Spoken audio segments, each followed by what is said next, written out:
All right, we are ready to get this thing started again. You can head to velodrome.org/live for the list for the 200-meter starts, which were just brought up. So forgive you if you're not quite ready for the order, but our 200-meter qualifiers are coming up first. All riders in the Sprint Omnium will want to make their way over in order to get this thing going. I've got the first three I can call right now.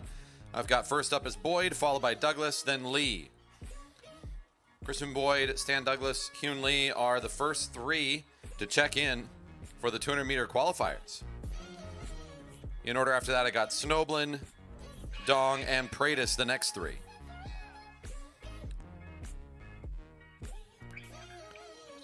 Our officials and supports crew are all ready to go. They've got their timing set up here.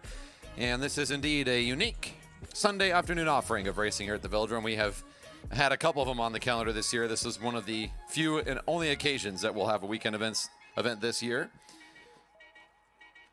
Today we feature this Sprint Omnium. The first thing up will be the qualifiers for the sprinters.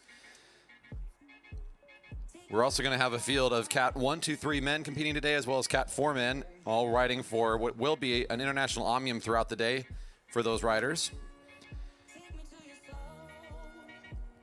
Spectators can come on in. It is wide open, free to join us. If you're out there in the park and wandering around and want to see what's going on in the Velodrome, join us. We got racing going on this afternoon. All right. Once again, calling our first three. Christian Boyd, Stan Douglas, and Hyun Lee. Boyd is up first. On deck, Stan Douglas.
All right, so again, this event starting up today here at the Velodrome. We've got qualifying for the sprinters today, and riders in the Sprint Omnium are going to compete in a round-robin tournament style where they'll have three rides, and they'll try to do their best throughout that competition, get as many points as they can for the Sprinter Omnium, and then they'll finish it with a fun Kieran.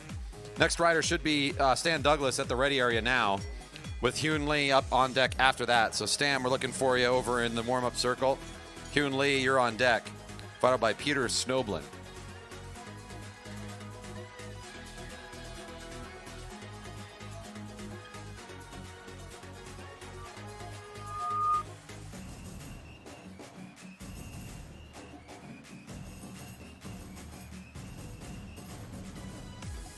These riders going as fast as they can. It'll help them appropriately get seated correctly in the tournament. The timing is taken on the final 200 meters, so they're got up to speed. Number 472, our first rider just now coming across the line. Stan Douglas on track. Hyun Lee will roll up next. Peter Snoblin's on deck, followed by Ken Dong.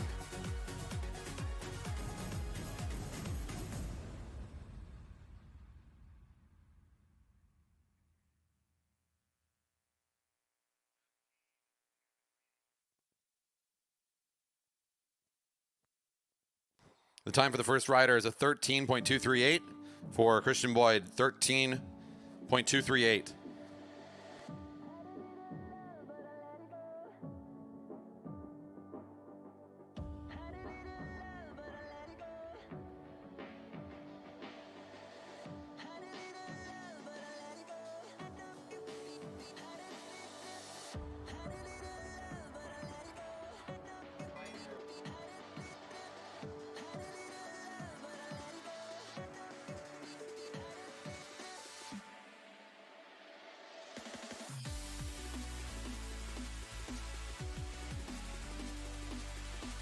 This is Stan Douglas, riding for the Flow Cycling Factory team, getting up to speed on his effort. Hyun Lee will be coming onto the track in just a moment. He's getting the signal to join us right behind Stan. Peter Snoblin is on deck next, followed by Ken Dong and then Carl Pratis.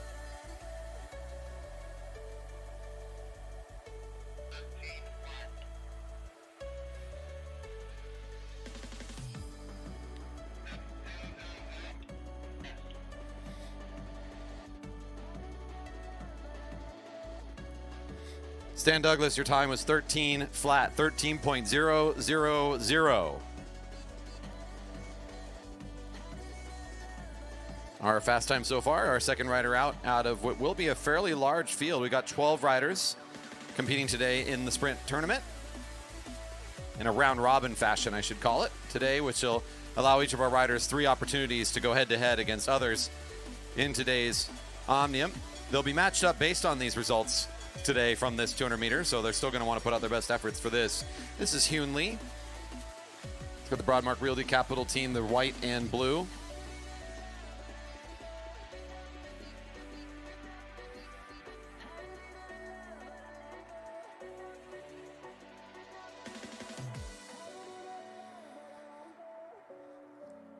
We are streaming the action live, so if you're here and you want to share it with friends and family, you can let them know that we're online right now at the Jerry Baker Memorial Velodrome YouTube channel or on our Facebook page. If you want to get that link easily, as always, go velodrome.org/live to be able to pick up the live stream easily. And share that around with your friends, family, coworkers, friends from afar or nearby that you'd like to see. Hey, check out what we're doing here today in Redmond. It's pretty awesome on a Sunday to see some good racing going on. Peter Snoblin jumps onto the track with Ken Dong next to start. Carl Pratis after that, followed by Stephen McLaughlin.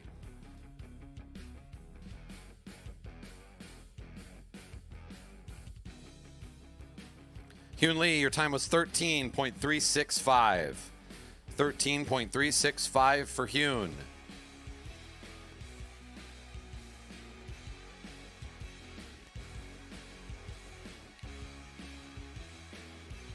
This event clearly establishing riders' top speed, as it's as good of a chance they can get. They get allowed to use an entire lap and a half to get up to max speed before the timing starts. You can see that there's what looks to be a finish line on the opposite side from us on the track. That is exactly 200 meters from the finish line. That's where we start the timing, and then as they cross the finish line on this side,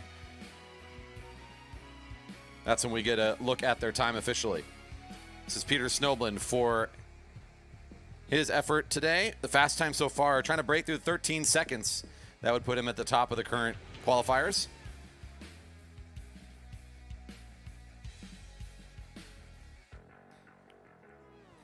Ken Dong on track next.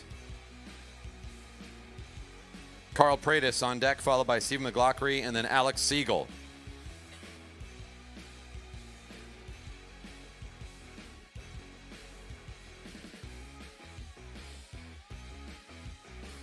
Snoblin, your time was 13.506. Peter Snoblin, 13.506. This is the kid, Dr. Ken Dong, now on track. Dyna Racing. Getting up to speed on his first lap. He'll, of course, really be accelerating as he gets the bell next time around. Up next will be Carl Pratis again. That's Pratis on deck, McLaughlin, and then Siegel, the next 2 up after that.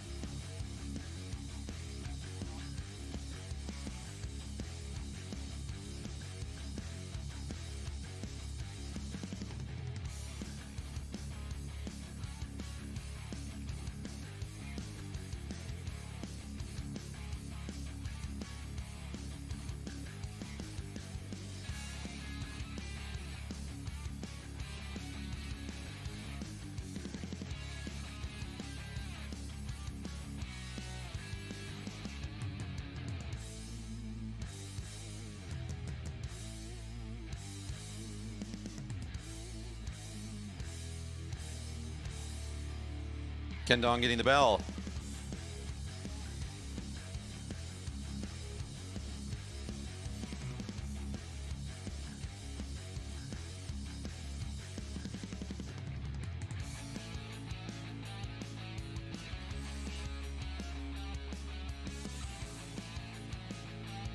Trying to beat 13 seconds to be the fastest time so far in qualifiers. Carl Pratis now to come out and put up his time. Steve McLaughlin, you're on deck. Alex Siegel and Scott Vincent, the next two up.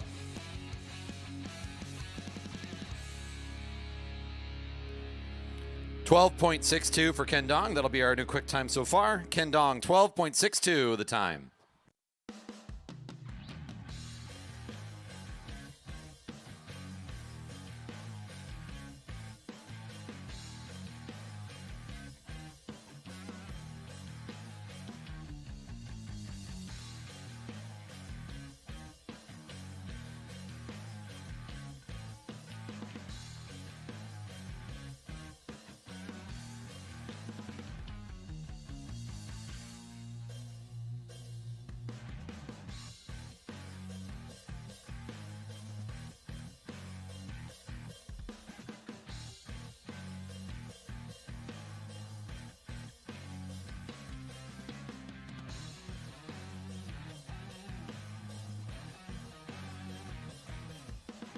That's Carl Pratis getting the bell for the Jerry Baker Jr.'s team.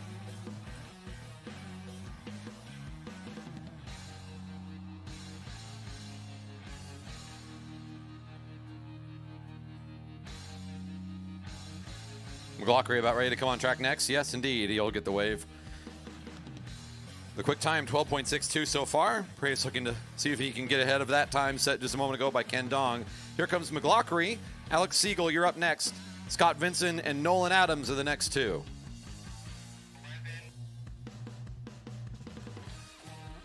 .11.741 for Carl Pratis. 11.741.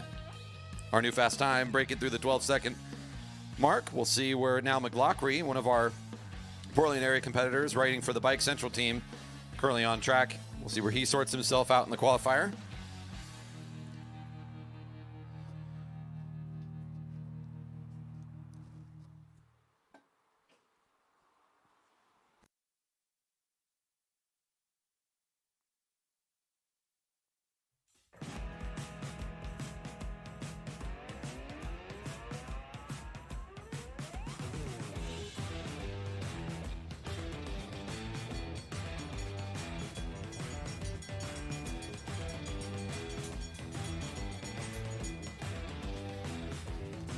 It's not going to be too long before our next race is starting, our first mass start event, the Cat 4 men and women that are racing today.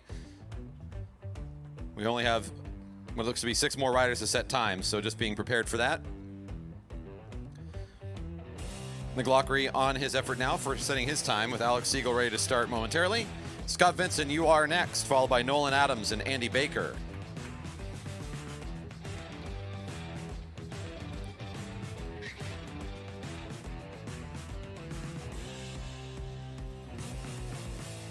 .11.573 for McLaughlin is 11.573. Our quick time so far is set by McLaughlin. 11.573. Alex Siegel for the Broadmark Realty team in the white and blue. One of our local competitors out here.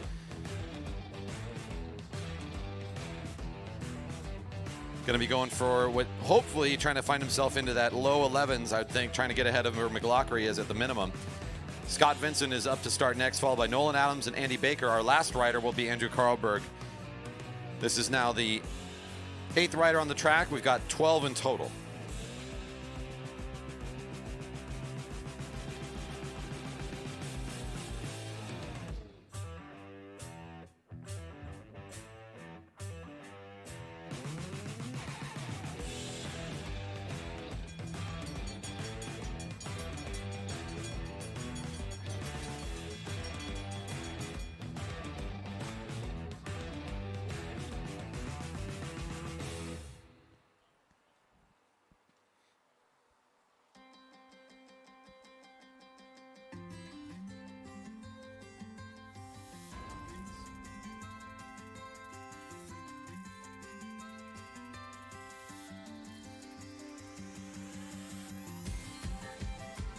Scott Vincent getting waved onto the track. Nolan Adams on deck. It's 11.174 for Siegel. 11.174 for Alex Siegel. Nearly getting into the sub-11 mark here. Scott Vincent on track now. Nolan Adams, you're up next, followed by Andy Baker, and then Andrew Karlberg, the final rider for the qualifiers.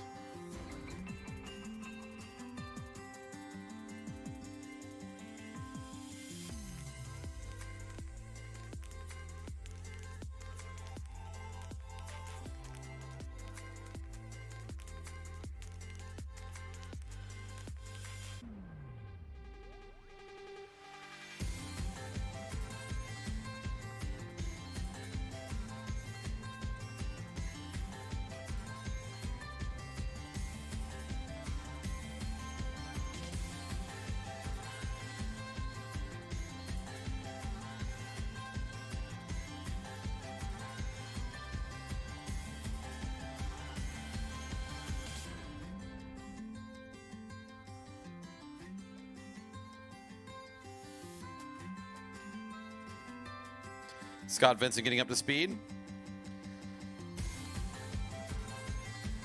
Our fast time so far set by Siegel in the previous attempt. That was Siegel's time of 11.174.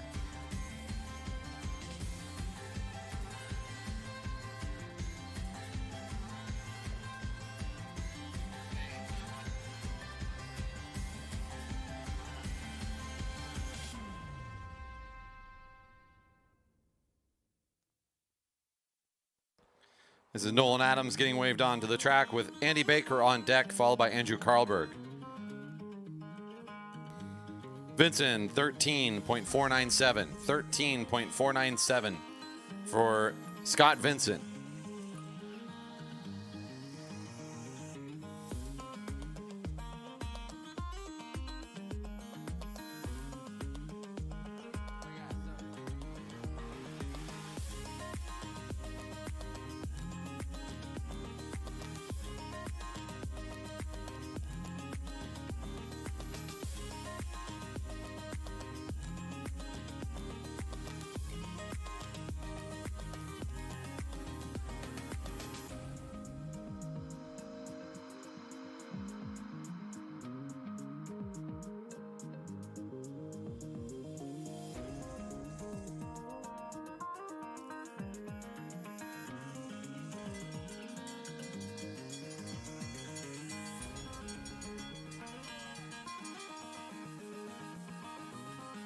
Nolan Adams getting the bell.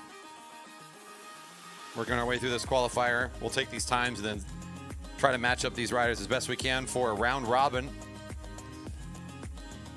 Each of our sprinters getting 3 attempts to go head-to-head in that event. We'll also place them into competitive Kierans based on their timings from this 200-meter time.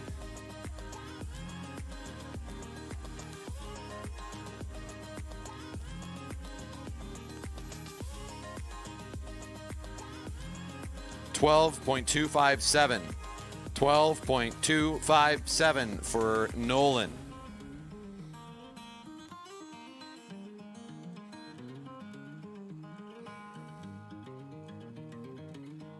Andy Baker up onto the track next, followed by Karlberg.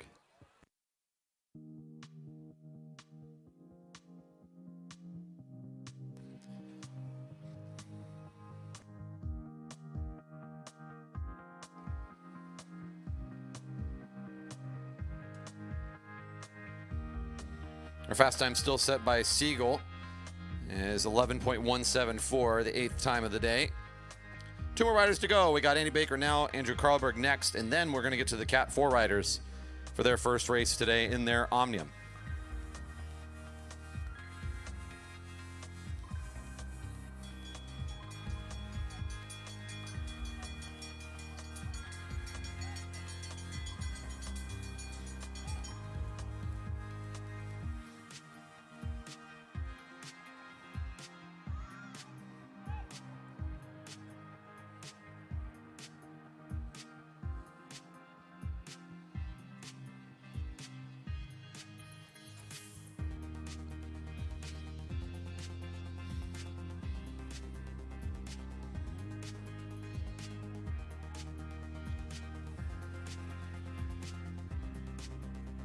And your final rider about ready to come on track is Carlberg. Cat 4 riders are set to start next.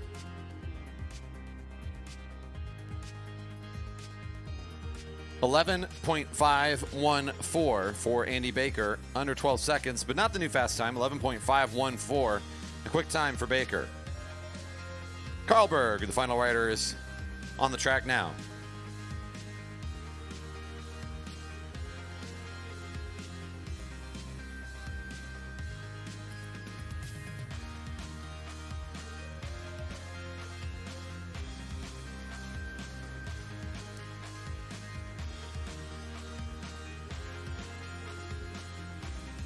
Velodrome.org/live for today's unique Sunday afternoon schedule. And of course, the link for the live streams you can share with folks far and wide. Give us a quick thumbs up or a subscription there if you want to stay tuned in for more racing action and don't want to miss out whenever we go live here at the Velodrome. Our season coming to a close very soon as we tend to shut down early in the month of September. We have a few races left here in the coming weeks for Friday nights, but you can count on a lot more great stuff happening, of course, in 2022.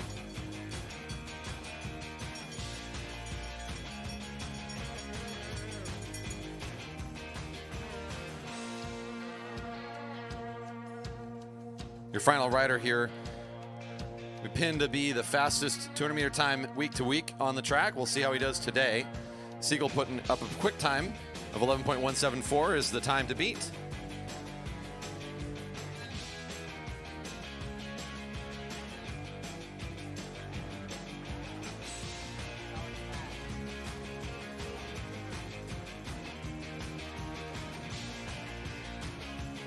$10.847 for Carlberg. 10.847 for Carlberg.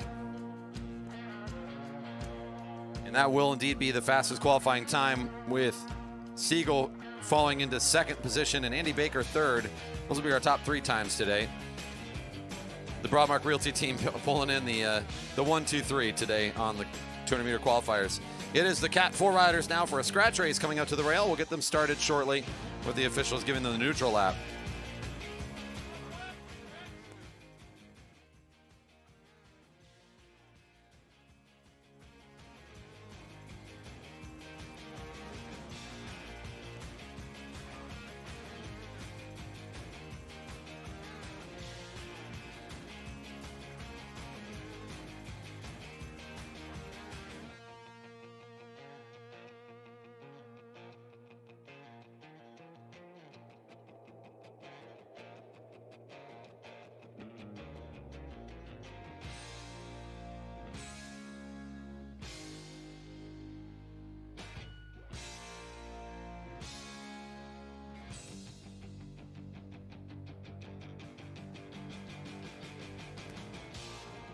All right, and today we've got, again, two other fields competing. They will not be doing and participating in the sprint tournament. These riders are going for an International Omnium today, competing in a couple of different events that culminates in a points race at the end of the afternoon session. This group are Cat 4 riders going out first for a scratch race, a 12-lap race with a bell at the final lap letting us know it's a sprint for the line. First rider across the line, of course, will be your winner. It's a straight-ahead race for the finish line after 12 laps. And that is the signal that racing has started. We'll now start counting down the lap cards after the neutral's completed. 12 to go.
Riders seeing 9 to go. Our field working mostly cooperatively together to work down these lap cards and get a little closer to what will be likely a sprint from the group to finish it.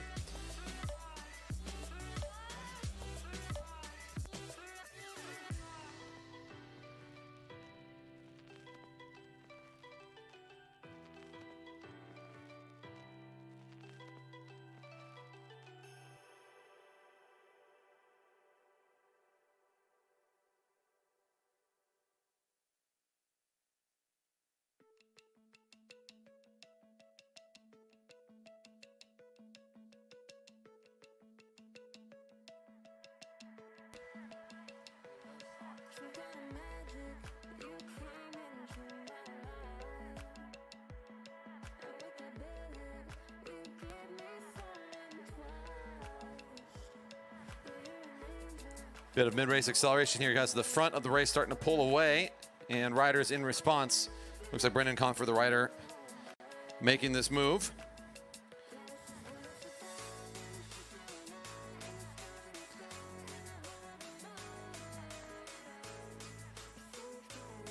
The field's able to work their way back up and keep the wheel, so no break for Brendan just yet.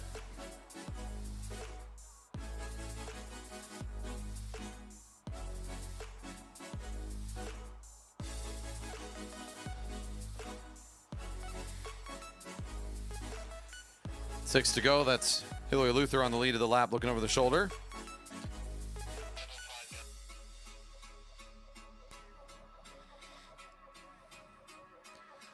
Of course, one of our bonus weekend events, our normal program Friday night racing. We had a good showing this last week as we actually did a makeup session for Fred's race, but there's more Friday night racing coming up this week as well. Our main event of the week, Friday nights at 7 o'clock. So if you're enjoying this Sunday afternoon spectacle, I'd invite you to check out next Friday night as we continue on into the last few events of the 2021 race calendar here at the Velodrome. Plenty more to come in 2022, and of course, our full race calendar and all the information about what we do around here can be found on our website, velodrome.org. You can also follow us on our socials for those up-to-date informational posts at JB Velodrome on Twitter. Get some good photos of here at the track at Instagram at JB Velodrome. And, of course, our Facebook page, just look for the Jerry Baker Memorial Velodrome Fan Zone. So I know it's a mouthful, but you'll find it pretty easily when you type in the name of the place. Give us a thumbs up there, and you'll be brought up to date whenever we post changes or new schedules for the next year. Riders saw 4 to go, keeping this field all together at the moment.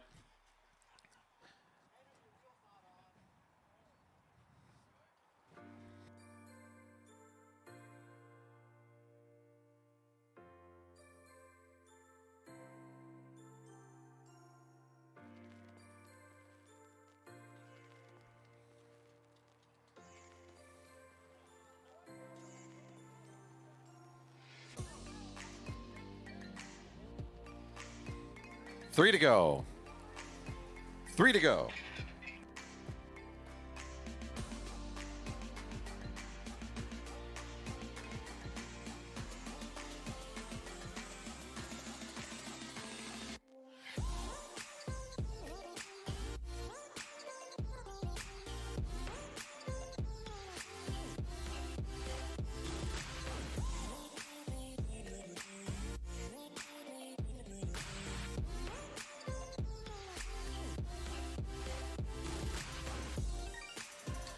Two to go. The field stalled together. That's Brendan Confer, who tried to push away a little bit earlier, sitting on the front of the race.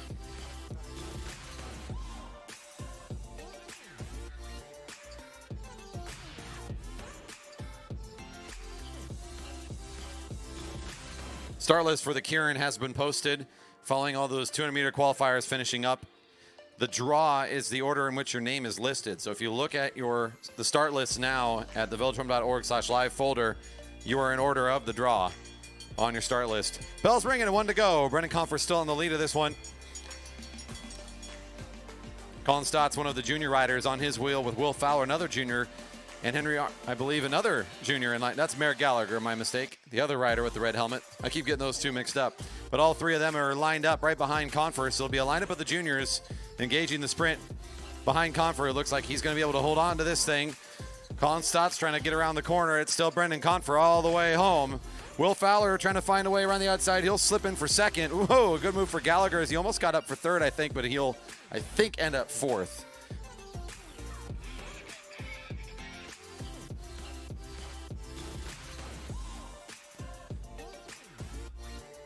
Call is another couple minutes just to make sure that our riders that had to change out some gearing from their 200 meter qualifiers have enough time to get transitioned in for this race. So just a little bit of wait time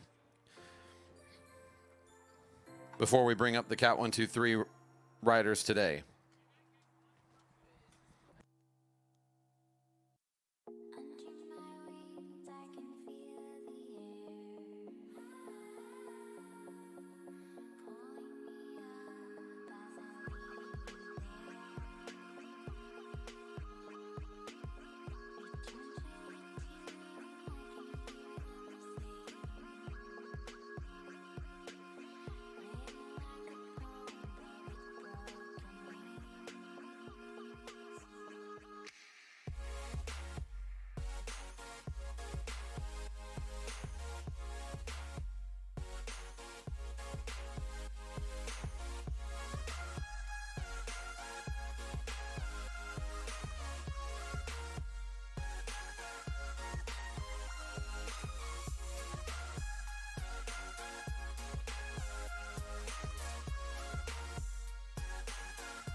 $15-lap scratch now in the neutral for our Cat 1, 2, 3 competitors today.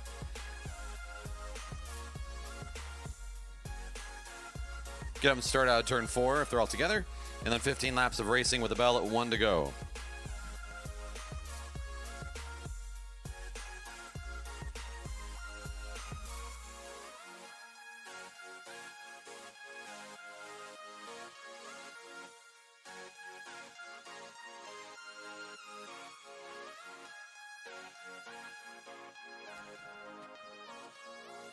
We'll be able to get a little bit of in the track action today as we're going to have the view from number 4, Andy Baker, the rider in white and blue. If you're checking in from online, you might be able to see a view from the back of his bike, as one of the benefits to being in that viewer seat is sometimes you get to get brought right into the middle of the race.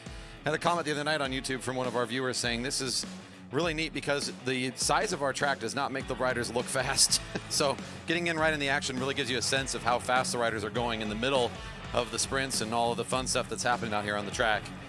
This is now 15 to go and the race has started. Number 18 is Nick Martinez.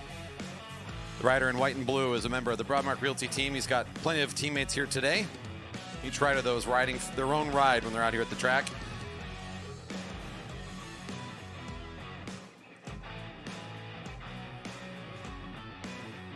Wearing some camouflage, at least for my eyes. The rider in yellow with white helmet is Mike Robson. Quickly pulling up and out of the way, not staying at the lead too long. Carl Hofer, number 32 for the Audi Crikey Sports Racing team. And Vern Cole now at the lead for Liquid Velo.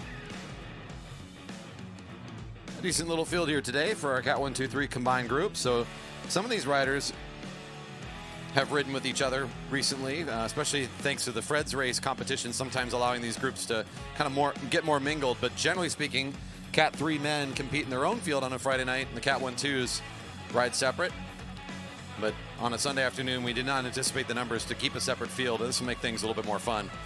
Number 39 is Chris Wilson, trying to test things out a little bit. And he's like, yeah, right. Getting a view of Andy Baker taking a bit of a lead pull there on the, if you're on the stream. So he kind of moves his way back and the line goes underneath him. He'll find his way all the way to the back of the lineup to rest, as it's not too long of a group today. Everybody's willing to take a little bit of the share today, as they're seeing 12 to go. Still quite a few laps to get through for these riders. Sprinters do, again, check in on the velodrome.org/live start list folder and make sure you're aware of how the rest of your Omnium is going to be going. Following the qualifiers, you're going to be going into the round robin rides, the first ride to start after we complete this scratch race.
Saw 9 to go.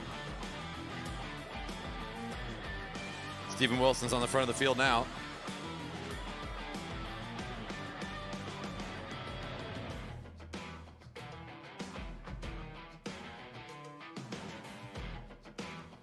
Back to the rider on front. We get a good view from the action cam, looking back at the rest of that field lineup behind Andy Baker, seeing 8 to go. Moderate tempo here in the middle of this race. They're nowhere near maximum output, as they're just trying to keep things together and moving, but plenty more opportunity for acceleration will be left as they work their way towards what would be a pretty fast finish if they keep it this moderate tempo.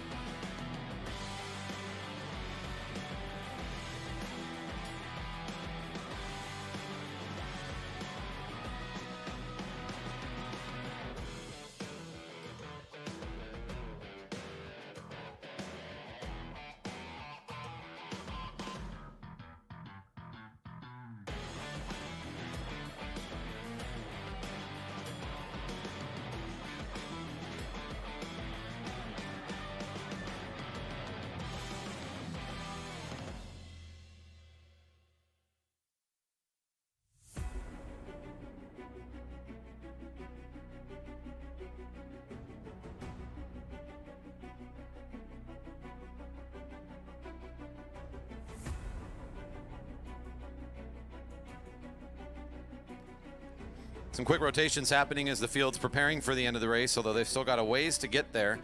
You can start seeing some of the riders maybe being a little bit more protective of the effort. They don't want to sit on the front too long. Carl Hofer, though, will try to make things move a little bit faster, apply a little bit of pressure to the rest of these riders. Ludo Max will follow suit, and then the rest of the field accelerates to hold place with the rider in red. Seeing 5 to go.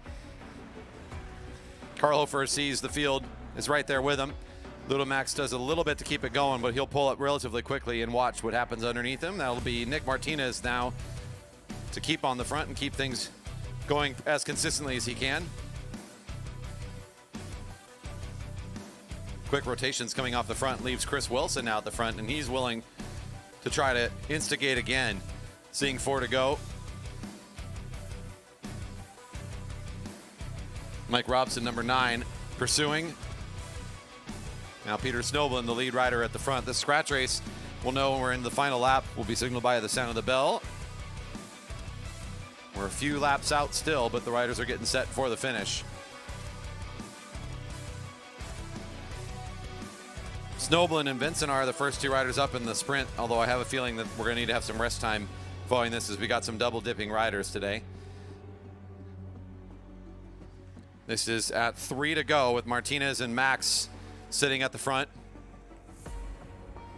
Bunching up a little bit at the back are a few of our fast finishers, maybe trying to prepare themselves to move up and compete in the next couple laps. Right now, they're well off the back of this sprint in their position. Steven Wilson's sits things up a little bit on the blue line, and the rest of the field bunching behind him. His eye is back into the left a little bit as he's trying to see if anybody wants to go underneath him. He does not want to be at the lead of this sprint just yet.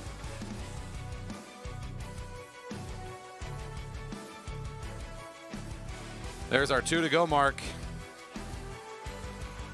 Next time around, the bell rings and the final lap will be engaged. Martinez, always one to want to speed things up. He'll take the front and move it along. Chris Wilson, the rider in green, wants to follow suit. And Steven Wilson's, who had been sitting at the blue line for a while, is ready to jump in on the action as well. So he'll come down the sprinter's lane and keep it close.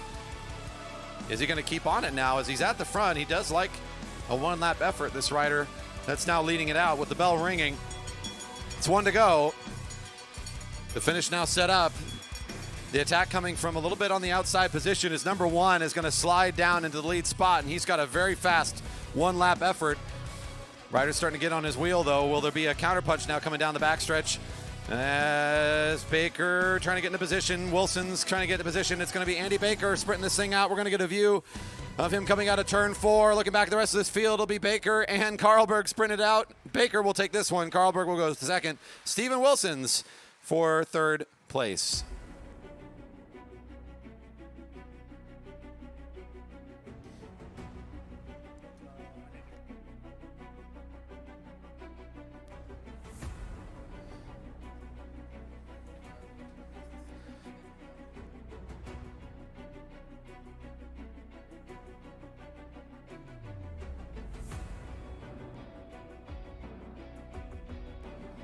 So I think at least Snoblin was in, the first rider in this round for the sprints was in this last race. So we'll need some wait time. We will announce when we're more ready for that. So Scott, you're getting warmed up, but you got a few minutes since Peter's got some time. The first round we'll have 2, let's see, we got Snoblin and Vincent, Lee and Boyd, Douglas and Dong, Adams and Pratis. But again, it's going to be a little bit as we wait for riders just finishing up in that fast scratch. Need to give a little bit of rest time before we'll call them out for round 1 of the round robin.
The first round is Snoblin and Vincent, then Lee and Boyd.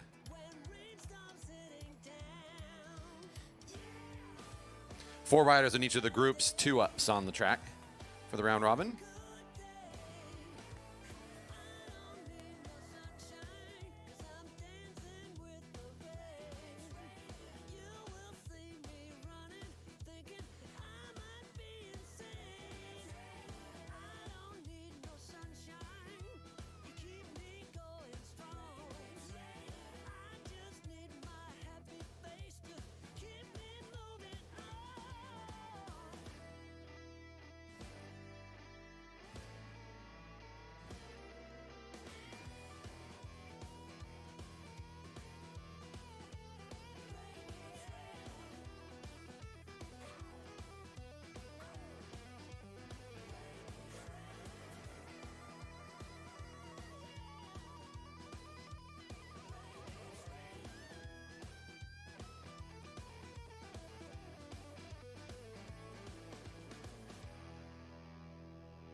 All right, and off we go. This is a round robin format, so riders have been put into groups of 4 and will get a chance to ride against each other once in a head-to-head tournament style, round robin tournament, so to speak. Best riders out of the groups will earn the most points for the Omnium competition for the sprinters, which will continue on as they race a Kirin later today, their last chance to pick up victory points in the overall sprinting Omnium today. This first group is Peter Snoblin and Scott Vincent. The rider in black, Scott Vincent in the front position in the mostly white outfit is Peter Snoblin behind him. Match sprints are 2-lap events. The first lap, oftentimes you'll see like this, is fairly neutral between the 2 riders. They'll get the bell at 1 to go, and then at some point in that second lap generally is where the sprint will become fully engaged. An early move here as the bell's ringing, as Snoblin wants to start things off crossing the line mostly at speed. These riders have been seeded based on the 200 meter time, so for as best we can, these riders should be close in overall top speed. The tactic from Snoblin, catching Scott a little bit by surprise on the home straight, has worked pretty well for him in this matchup, so he'll start to roll away a bit. Vincent has a gap and cannot seem to close it down, so Peter Snoblin will take the first round. And this is now Hyun Lee and Christian Boyd coming on track. On deck, Stan Douglas and Ken Dong, followed by Nolan Adams and Carl Pratis.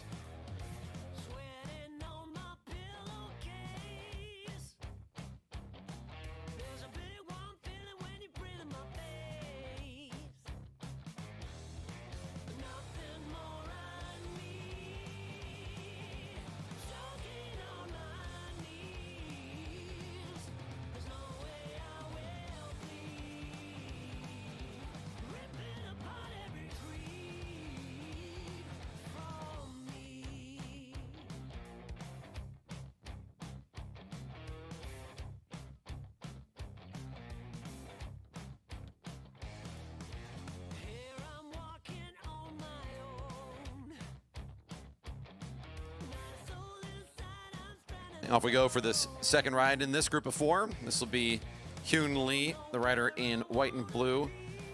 Christian Boyd, the rider in black. If you're just tuning in to check this out again, this is a round robin style competition for the sprinters. So they've been put into groups of 4 and will ride head-to-head against each of the other riders in their group over a set of 3 rides. The best overall rider in each of the groups will be getting the most number of points for the sprinting Omnium today. So the big prize at the end of the day will be to be atop of the sprinters Omnium. Ride as good as you can in these 3 rides, and in the Kirin, a 4-lap race that will conclude their day today. This is Hyun Lee still at the front with Christian Boyd on his wheel. Neither of these riders have ridden yet in a match sprint. We've just now into our second ride of the round robin in this very first round.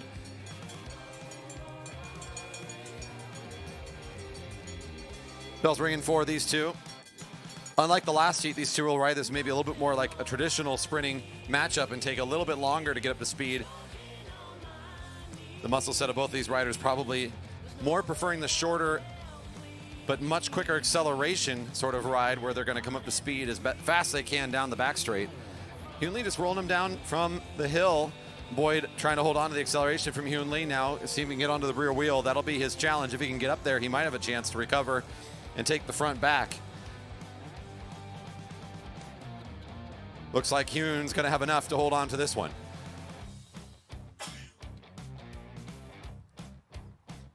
With Stan Douglas and Ken Dong now coming on track. Douglas 1, Dong 2, I believe. On deck is Nolan Adams and Carl Pratis, followed by Stephen McLaughlin and Andy Baker.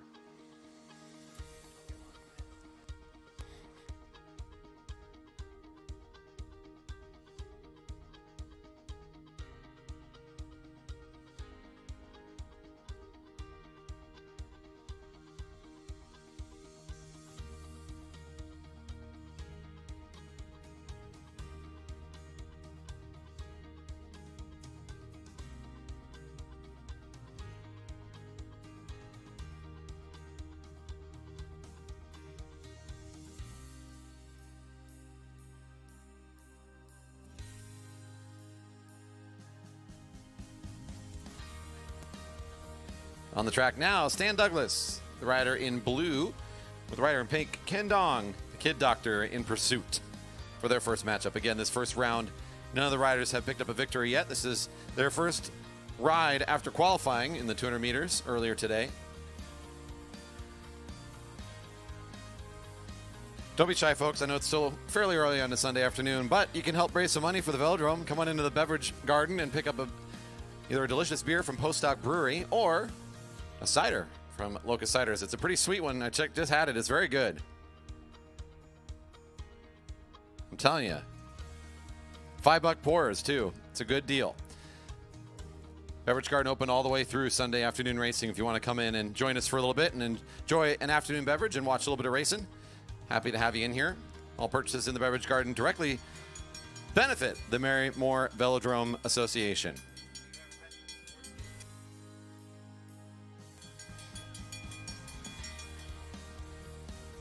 And as I like to say, when you buy a beverage here, both your belly and your heart can feel good with the purchase. Douglas and Dong sitting side by side. That's Ken Dong in the inside position. I like to kind of call this a defensive posture. As you can see, he's trying to keep Stan Douglas up high. And now as he does this, it forces Stan back a bit. Both riders now have a lane down to the left if they'd like to take it, although as Stan accelerates, he finds himself up next to Ken as well. He's going to try to run at him on the outside, the long way around. Ken's going to try to now grab the back wheel, although it's a little slow up to speed. This gives Stan an opportunity to accelerate a little bit sooner. And now it's going to be the rider for Dyna Racing's job to get on the wheel. You can see him running at it. If he gets there, it'll be the rider in pink's ride to win. If he can keep the speed and the acceleration coming. Oh, looks like Stan will have enough. Stan Douglas will take his first ride today. Nolan Adams and Carl Pratis onto the track with McLaughlin and Baker on deck, followed by Siegel and Karlberg.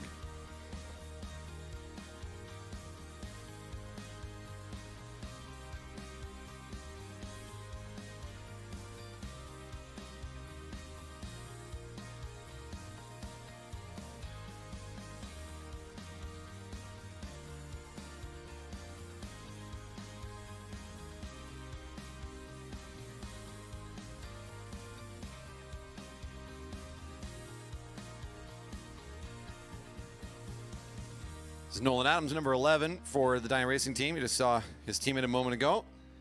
This is now also Carl Pratis for the Jerry Baker Jr.'s team, number 58.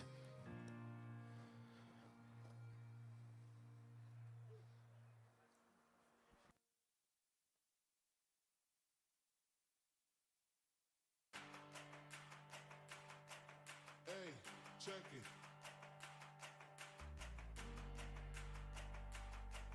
Hey, check it. Put the place up.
Typical match sprint sort of ride so far. Lap 1 as slow as you can make it.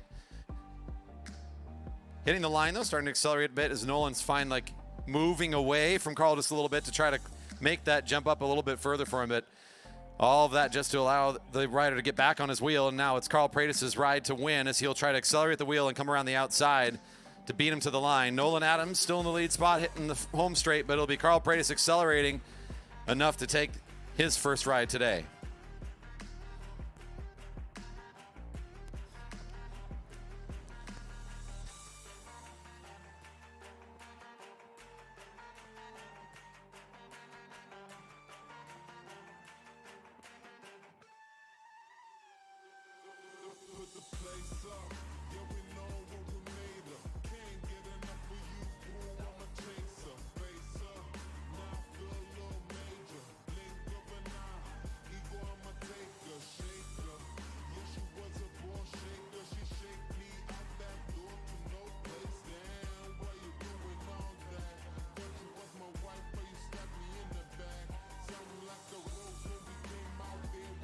Is now Andy Baker in the second spot behind Steve McLaughlin, the rider in black and white. Alex Siegel and Andrew Karlberg are the last riders of this round before we go back into the mass start racing. We'll start back up with the Cat 4 competitors after the next heat.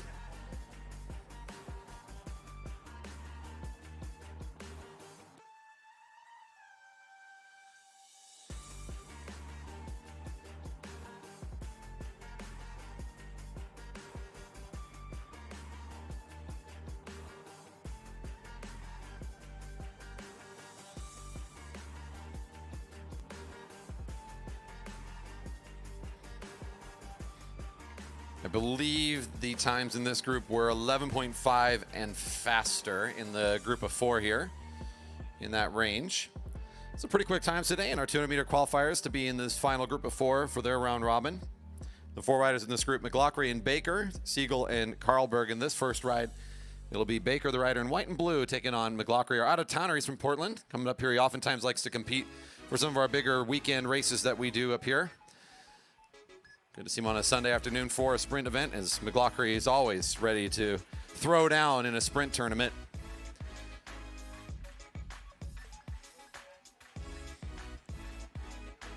Many of these same riders that you're seeing here today regularly competing in the Cat 1-2 field on a Friday night. Baker had a good showing here on Friday and during our Fred's Race makeup session. It was a couple nights ago.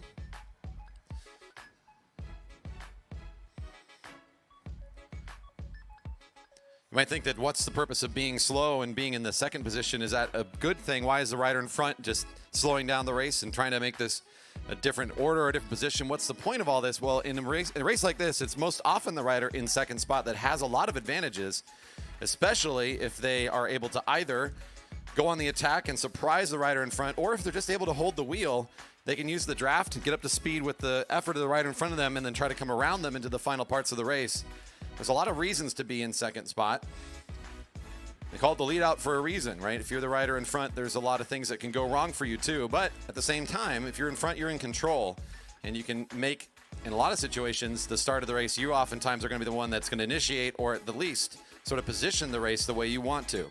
So a lot of this is about cat and mouse. It's about the tactics. It's about the head game. It's about the positioning. Sometimes it's just posturing for the sake of posturing. It's a lot of different things that can happen out here. But that is part of the setup for the sprint. And so far, it's been the rider in the second spot that's won pretty much every race so far. Baker, the one in the back spot, did get the slightly faster 200-meter qualifier. He's going to run at the wheel now. McLaughlin is okay with this, though, as both riders have to do the same amount of effort to get up to speed, and McLaughlin's got the shorter lane. He rides it well. The rider out of Portland's got the advantage coming out of the corner, and I don't know if Baker's going to be able to run at him. McLaughlin, the shark, strikes in the first ride. Tactically very sound, and as you can see, again, mentioning that second spot's got the advantage, but that's only if the rider in front is getting up to speed and then you join. In that case, Baker tried to initiate around the outside. McLaughlin had his eyes on him and managed to hold firm in that sprinter's lane. The shorter track gave him enough of an advantage to make that one look easy.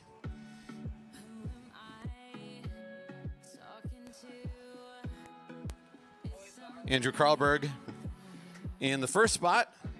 Alex Siegel in the second spot. Karlberg wearing number 1, Siegel number 27. On deck, the Cat 4s. Your race is about to start after this heat is concluded. Cat 4 riders on deck.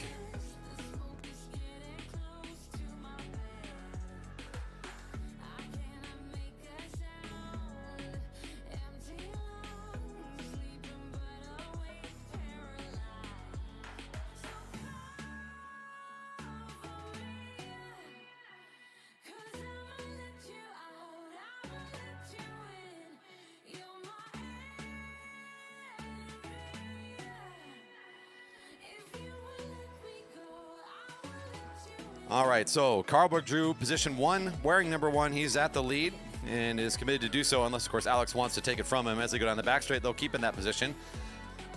A little bit more posturing going on from both the riders, especially Alex in the back position, kind of dancing around a little bit, keeping Andrew's eyes looking left and right.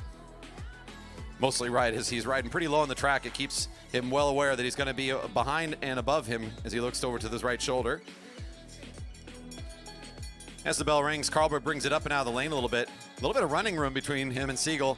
I think Siegel is going to try to utilize that to do a little bit of this running at him and then backing off and then moving up and down.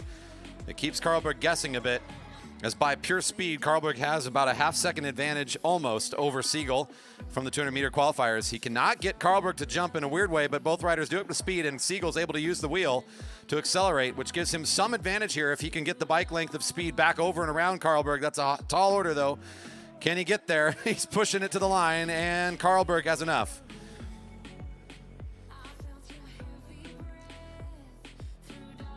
I think if Siegel might have been able to dial it in a little bit sooner in turn 3, he could have made that even harder for Carlberg to hold on to from the front, but it ends up working out pretty well. Cat 4 riders, I think we're good to go. Cat 4 competitors to the rail. Thank you.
All right, now for the international flavor of the tempo. About ready to start. We're not always the biggest fan of this version, so we've created the JBMV tempo race around here. We ride it more frequently. JB tempo, I should say. This ride is going to be a ride for points, but the points will be pretty slim. It's only the rider at the front that'll get it. 1 point to the rider at the front of the race. Although that won't even start right away. In fact, the riders have a few laps to warm up together, as there'll be 4 laps without points. After 3 laps completed, they'll hear a bell, which will tell them and all of us here that the next lap will start awarding a point to the front rider all the way till the end of the race. Not a lot of points up for grabs. If it's just a 12-lap event, 4 laps without points, that means at most a rider could end up with 8.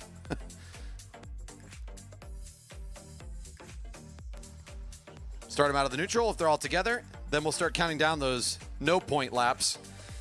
The bell that we'll hear first signals that the points will start going out on the next lap. And then, of course, there'll also be a bell at 1 to go to remind the riders it'll be the final lap.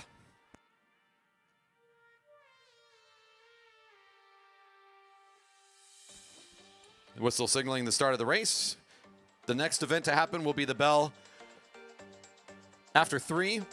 reminding us that the point at the front of the field will start getting awarded. 12 to go. Hillary Luther wants to make it quick right away. Another one of our out-of-towners from Portland coming up to compete.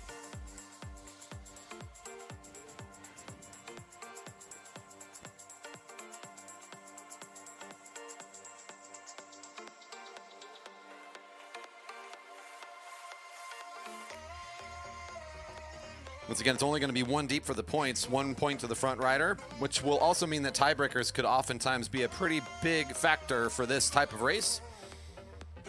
Point breaks are decided at the final lap, so if you have several riders with 1 point apiece or several riders with 0, which will be very likely, their ties will be broken based on how they cross the line on the final lap.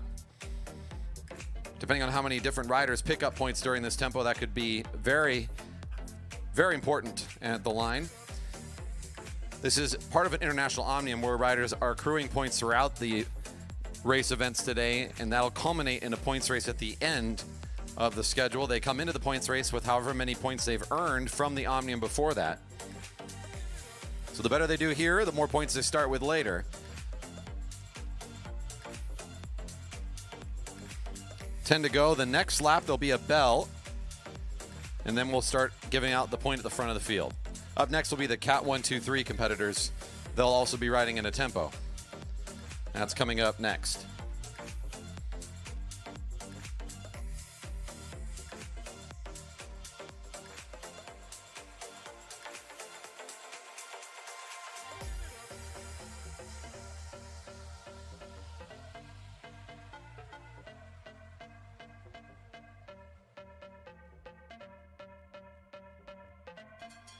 Bells ringing. Next lap, 1 point to the leader. And every lap after that.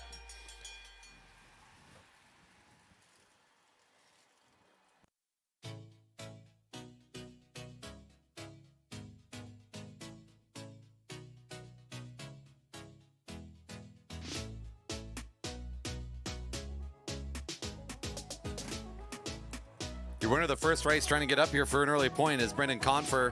Starts this race with 15 points. Rider in black, Michael Copenhaver trying to challenge it. It looks like Confer will find enough to be the first point getter. 4:57, your early leader.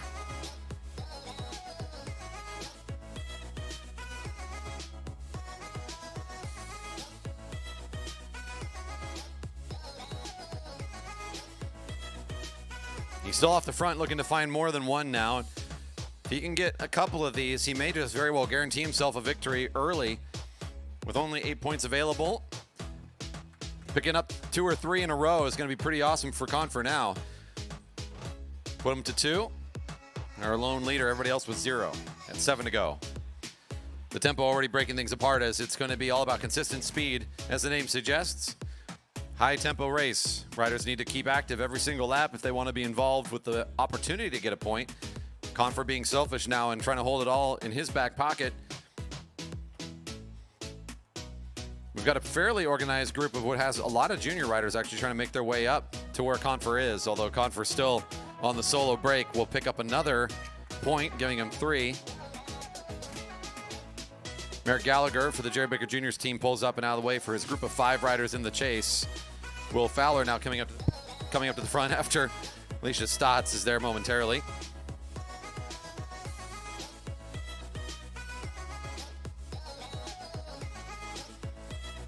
It does look like the most recent efforts are starting to close the gap down, but Confer still, I think, safe to say that he'll find his 4th point now. 4:57, your race leader with 4. Everybody else looking for their first point. Looks like the chasing field will do enough work to bring this rider off of his solo break and bring it together into a group of 6. We may now see finally some separation in the race for second place, as this will be the first opportunity for another rider to get some points. Confer needs to rest up a bit after his solo effort. He'll try to hold on, though, to the lead group as they're now sprinting for a point. Hillary Luther at the front of the field. A couple riders trying to find their way up there. It's still Luther. Fowler challenging. It'll be Luther for 1. It looks like the rider in blue on the inside, 118, is given the point. She's now in second. Everyone else with 0. They just saw what was 4 laps to go. Not many more chances left to get points. Brendan Confer's already rested up enough. He's trying to go again. He'll take the sprinter's lane. Luther's got to try to find it in herself to get onto the wheel quickly. The rider in blue is able to do so. Will Fowler also was able to work up some power to try to hold on to it, although he's about a wheel or a bike back now as the sprint's engaged. Confer is able to find another. That'll be 5 in his favor. Luther, the rider in blue, still in second with 1 point. Can't beat 5 points in this race. Confer's already won it. Knowing he's got a couple more races today, he may choose to be a little bit more passive, or just because he's trying to get stronger, he may continue to try to ride for more points, but impossible to beat now. Nice timing here for the junior, Merrick Gallagher, making a move over the top as everybody was sitting low and slow. He'll swing up all the way around the field, and Gallagher will come out for a tie in second with getting a point now. Seeing 2 to go, Gallagher may just make a solo move. Took notes about how Confer picked up some points. He's in the perfect position to do that now and guarantee himself second place in the tempo.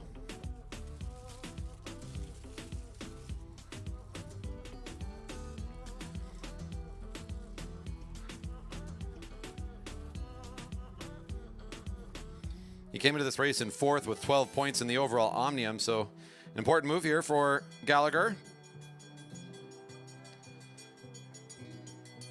That bell is saying 1 more to go, and Gallagher is now your lone rider in second and will likely also be the rider in second place. So what's going on in this group? So Hillary Luther, the rider in blue, doesn't really need to sprint here.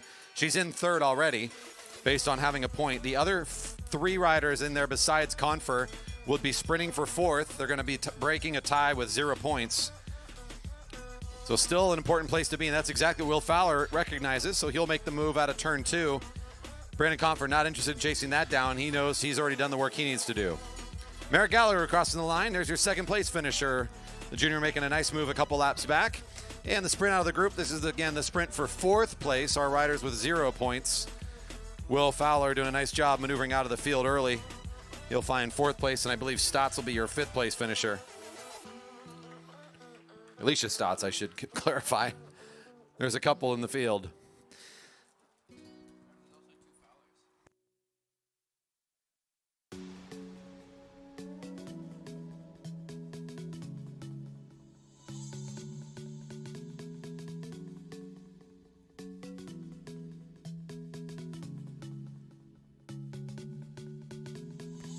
Cat 1, 2, 3 riders are coming up to the rail now for their tempo. Cat 1, 2, 3 to the rail for the tempo.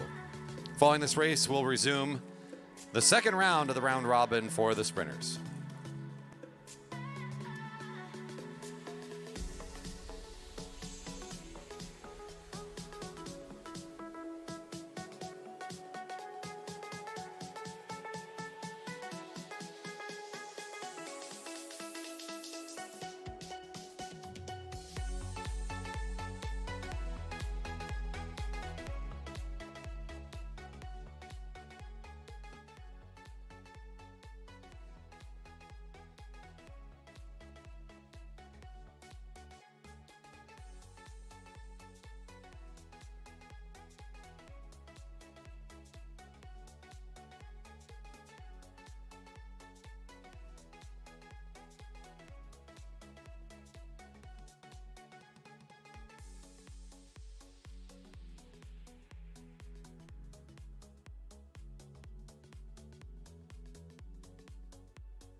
Same rules apply as we just saw a moment ago, including the same number of laps before the points start being awarded to anybody. At 9 to go, the riders get a bell. At 8 to go, the rider at the front will get a point, and every lap after that, all the way to the final lap.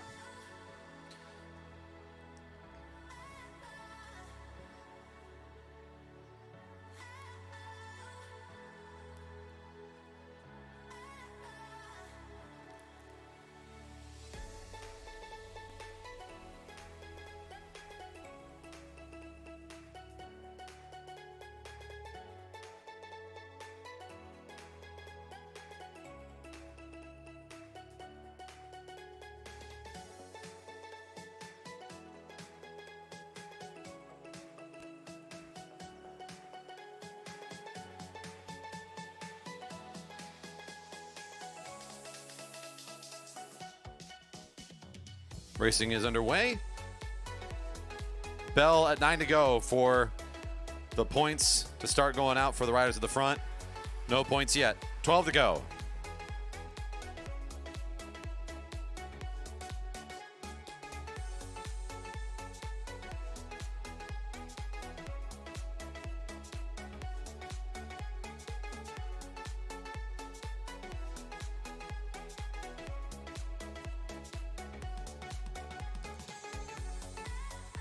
Got a view there again of Andy Baker if you're on the stream checking it out, and that is our current leader in the Omnium with 15 points after placing first in the scratch. It's rider number 4. He's got a good view there of the field at fairly moderate tempo again because they know there's no points in the early laps. This is a bit more like a group warm-up, and sometimes riders will try to create a break, but if you go too soon, that could be a lot of wasted effort. So rather than getting any sort of breakaway or any sort of attacks at this stage in the race, everyone's being mostly cordial and riding together.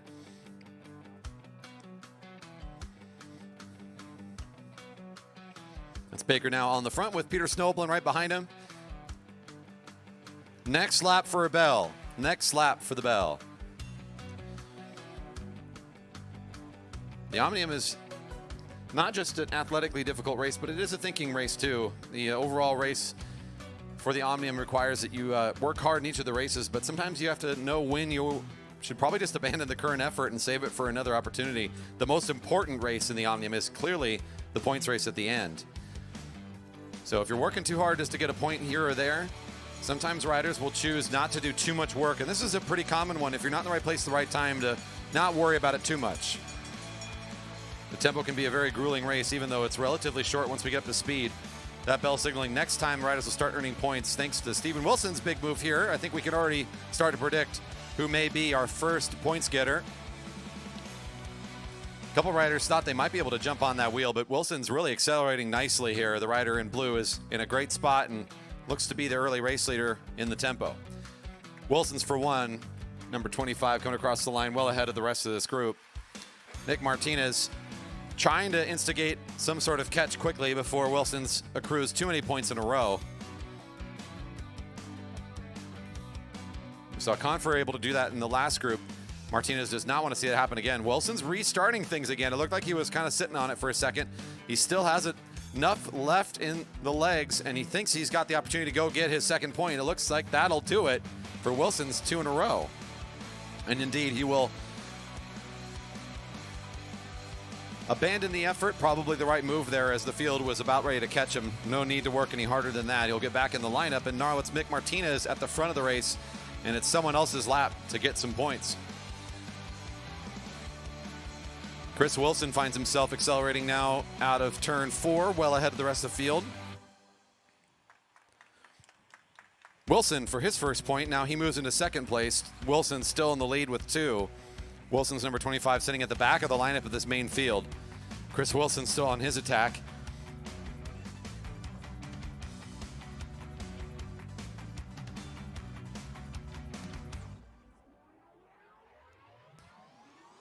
Chris Wilson still in the perfect position to pick up yet another point. Make it 2 for the Fountain Cycling Guild rider. Wilson's back in the field, number 25, in a tie now for the lead. Carl Hofer wants to try to go catch the green rider. Now there's Andy Baker at the front of the field, bringing those riders a bit closer as well.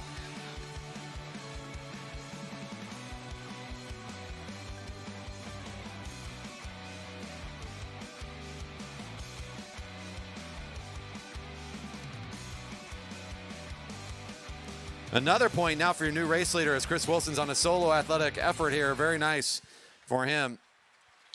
At 4 to go, the field has made enough progress that Chris Wilson has also decided this is the time to give up on this effort and sit back in and not use too much energy today on the tempo.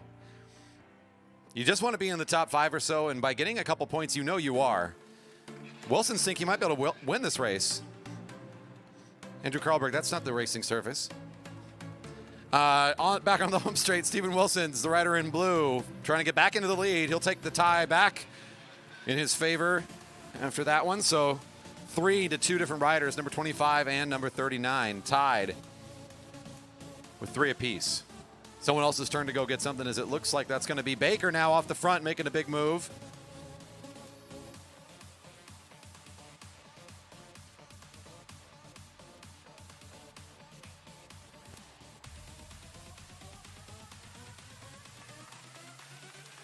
Baker for 1 point. That'll move him to third place.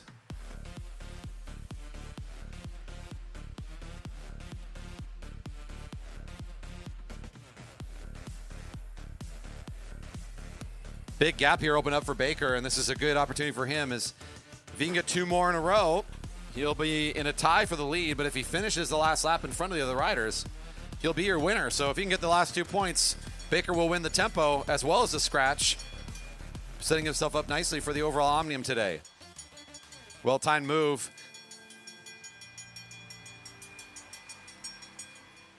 The field just now coming out of turn 2, I should say, with Mike Robson at the lead of it, as he's going to try and sprint out in front and break the ties for all the riders with 0 points.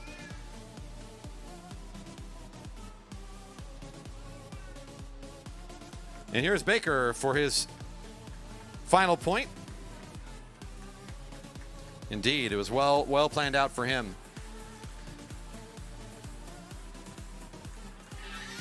I believe that'll give Andy Baker the victory on the tempo, as he'll end in a tie, but in front of the other riders with points. So we'll give it to Andy Baker, I believe.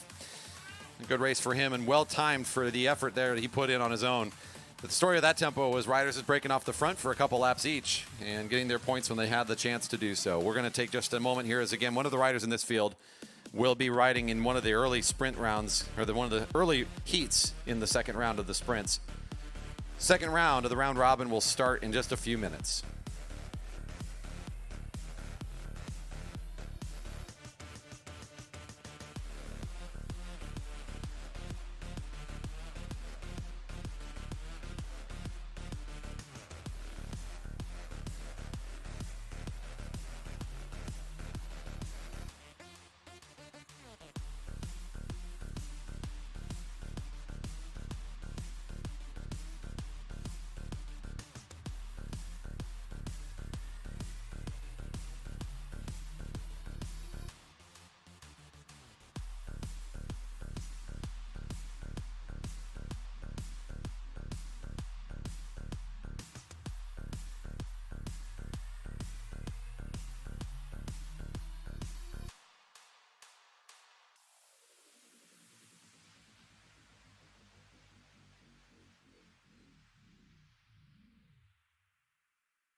Round 2 starts with Stan Douglas and Ken Dong. Excuse me, that's a mistake.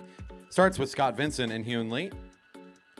That'll be in a few more minutes still. The second ride of that group will be Christian Boyd and Peter Snoblin. That'll be the first rides of the second round.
All right, I was off the mic there for a moment, doing my job as a father as well as announcing here today, but I missed Hune grabbing his ride there a moment ago over Scott Vincent in the previous matchup. Hune going for 2 rides now out of the 3 opportunities. Scott Vincent trying to find his first. He'll have one more chance in the 3rd ride. This is now Peter Snowblin in the white, Christian Boyd in the black. Snowblin won his first ride, making the attack quite a bit earlier in his first attempt. This time he'll try to come out of turn 2 and accelerate a little bit later than he did his first ride, but now Christian Boyd still managing to keep pace as they hit the second corner on the track, coming onto the flat of the home straight. It's still Snowblin in the lead spot. Boyd's running at him a bit, but it's still Snowblin holding on by enough to win 2 out of his 3 rides so far. Ken Dong and Nolan Adams will race in this next heat. Carl Pratis and Stan Douglas on deck.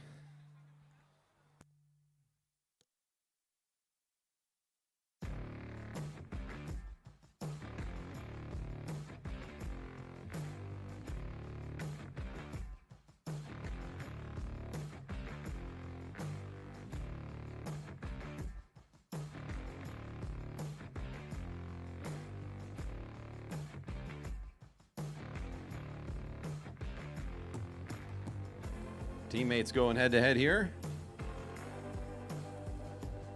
Number 302 is Ken Dong, the rider in the front spot. Number 11, Nolan Adams, the second rider.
Nolan Adams took the front spot. Ken Dong sitting more than a bike length off the wheel now as they hit the home straight. The Kid Doctor is up along the rail. His teammate watching him accelerate. He's now going to try to stay between him and the sprinter's lane. As they round corner 1, Nolan Adams in that defensive posture right between the sprinter and his lane, and he's going to try to hold him up there, pin him against the rail as long as he can. Hitting the back straight, Nolan Adams is still going to keep on the pace, and Ken Dong's making a good run at it, though. He's going to be able to go to the left down in the sprinter's lane. Good acceleration for the Kid Doctor. He's still in front. Nolan Adams, though, still has a second gear. He's going to try to pick it up and hit it on the home straight with a good acceleration. Ken Dong's holding on. It'll be Nolan Adams.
The rider in the black and blue is the Jerry Baker Jr.'s rider, Carl Pratis. He won his first race, as did Stan Douglas, the rider in the blue with the white helmet.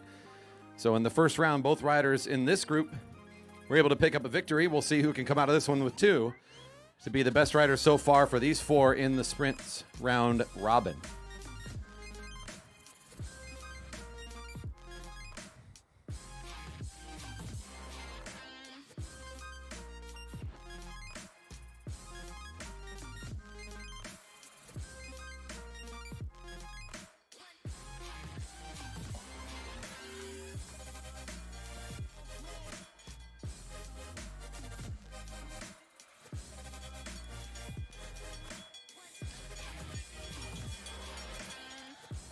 Is that in the rule book, Carlberg?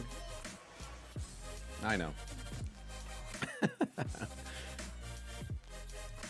As the bell rings, it's Carl Pratis finding himself at the front.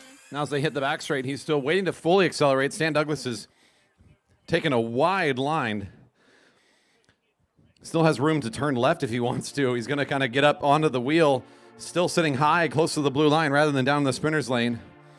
As Carl Pratis will likely be able to just ride away from him from the front. Stan Douglas accelerating again, but Carl's got enough to hold on to that one.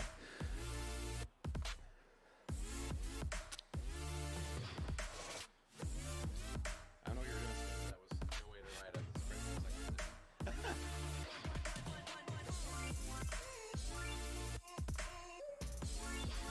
Coming up now, our final 2 heats, Andy Baker and Alex Siegel.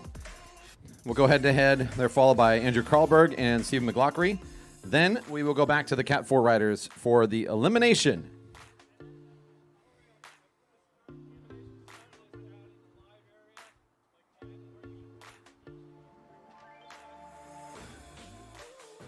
Yeah, they'll want that, especially the 1, 2, 3s.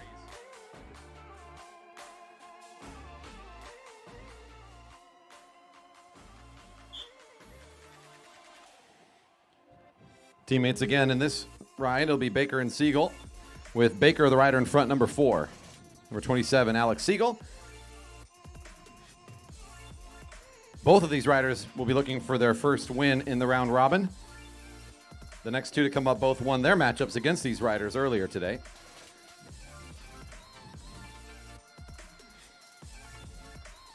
There's a series of tiebreakers that we go through in case there's riders that end up with the same number of victories. Often the head-to-head very important. So depending on how these riders ride this race, and then of course their final matchup to come up next, we'll figure out who's in the order of 1st, 2nd, 3rd, and 4th in each of these group of 4 riders. Down the back straight, still Baker sitting at the front spot. Siegel leaving a little bit of room on this opening lap.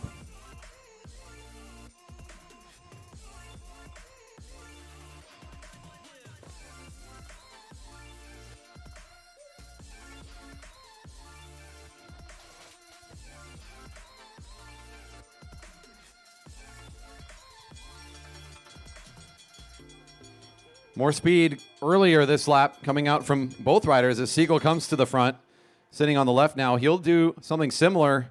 We've seen a couple of these riders kind of guard the sprinter's lane as Siegel moves up track a bit into Baker. He'll swing back down now into the sprinter's lane after maneuvering up high, and Baker finds the wheel quickly. It's now just Siegel's ride to win from the front. Can Baker find the acceleration needed to overtake Alex to the line? It's still Siegel driving the race from the front, watching for Baker to get there, and he won't.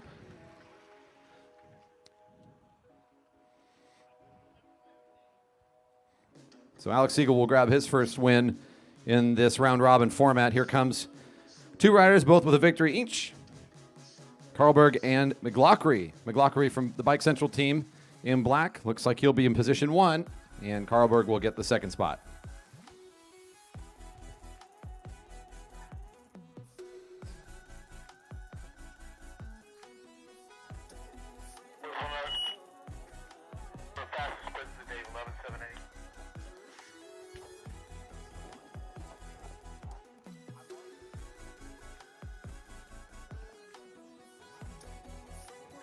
Startlist for the eliminations have been posted to the live results folder. I will also call you up in the order you are in for the Omnium for that race. Again, the elimination will bring you up to the rail in order of the Omnium as it stands. that race coming up next. The elimination for the Cat 4 riders, followed by the elimination for the 1, 2, 3s. McLaughlin, the rider in black and white, at the lead spot, with Carlberg in second.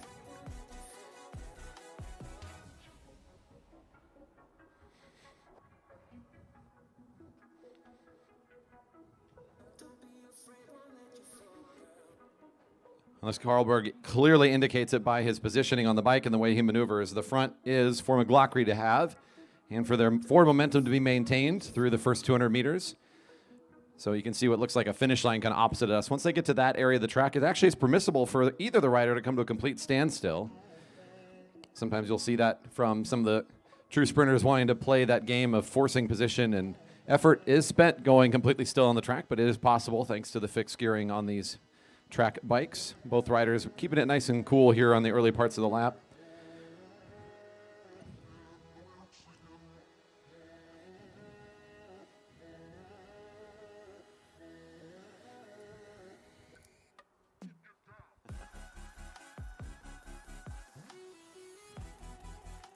As I get to the other side of the track, it's a calm exchange between the two, as now ends up with Carlberg being in front, and McLaughlin will move up track for a moment to find the back wheel, and then both riders come back down to the sprinter's lane.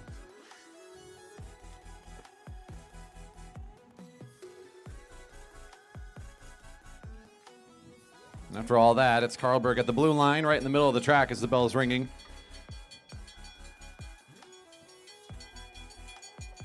He's known as a shark. He'll dive down underneath, only to just reestablish both riders near the rail again, as common positioning here at our track is to try to bring a rider up to the rail and hold that position. McLaughlin tries to do that to Carlberg. A lot of left and right movement from these two riders as they're trying to navigate who's going to be in what position. McLaughlin does find the sprinter's lane for himself in about as good of a position as he can get.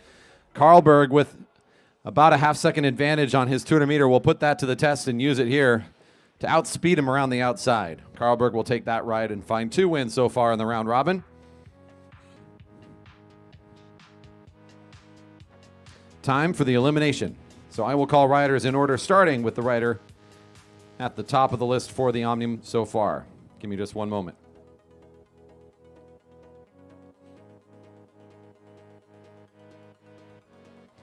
All right, with 30 points, your leader, Brendan Confer. In second place, Will Fowler and Merrick Gallagher, both with 26. In fourth with 23, Colin Stotts. In fifth with 22, Hillary Luther. In sixth with 21, Alicia Stotts. After that, James Campbell Harris, 20. Ella Dorban, 16. Scott Fowler, 15. Henry Armstrong, 15. And Michael Copenhaver. To the line, please. To the rail, excuse me.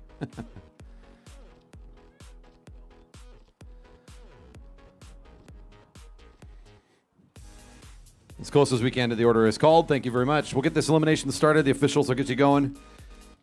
Up next, the Cat 1, 2, 3s for their elimination.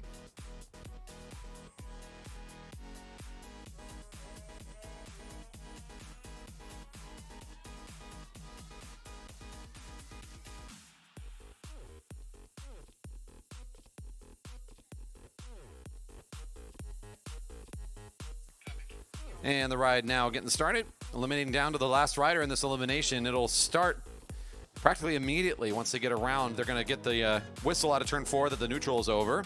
And then after that first lap, every single time the riders cross that line, the last rider to cross it is going to be removed from the race. We work our way all the way down to the final 2. There'll be a bell for 1 to go at 3 riders remaining.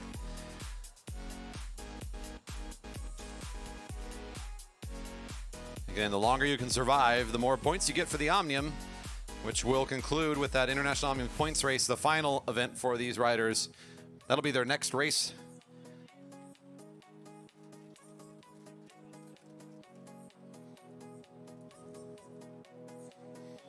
And the whistle signaling the start of the elimination. Next time around, last rider will be removed from the race.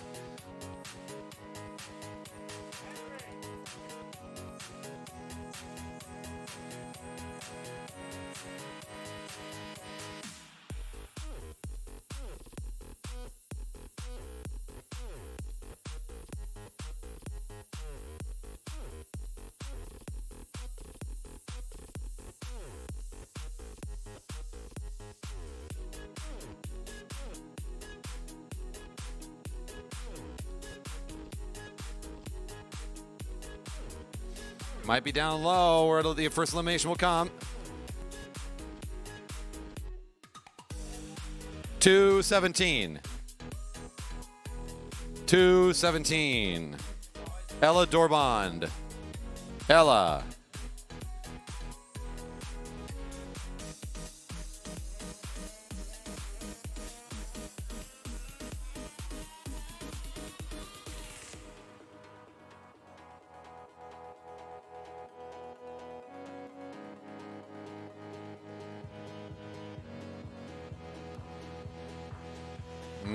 Let's see. 470. That's Michael Copenhaver. You'll see in this race, as anyone who's spent some time watching the elimination knows, that you have the hardest and I guess the most difficult race going over the top, going to the right side, and it's having to sprint every single lap. But most often, that's the best place to be if you can keep up with that effort. If you go down to the left, it's usually you're giving up, since that's the shortest way to go, but there's nowhere to go if you're just running into the person in front of you. 5:05.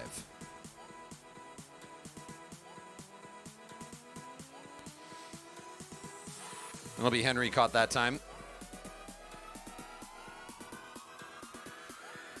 Once the riders are out of effort, a lot of times they'll take that left-hand turn down to the sprinter's lane. They'll be like the third or fourth rider back, and then as the sprint comes up and over the right-hand side of them, you're just stuck. You can't go anywhere. You're just looking at the back wheel of the person in front of you as the rest of the riders will accelerate.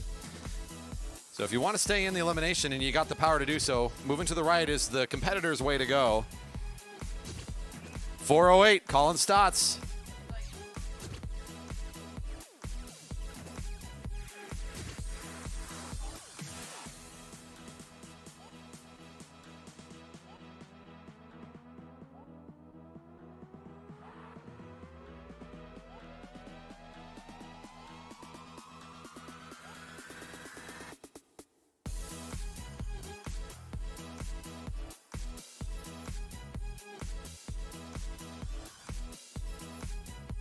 Oh, the sprinter's on the right side.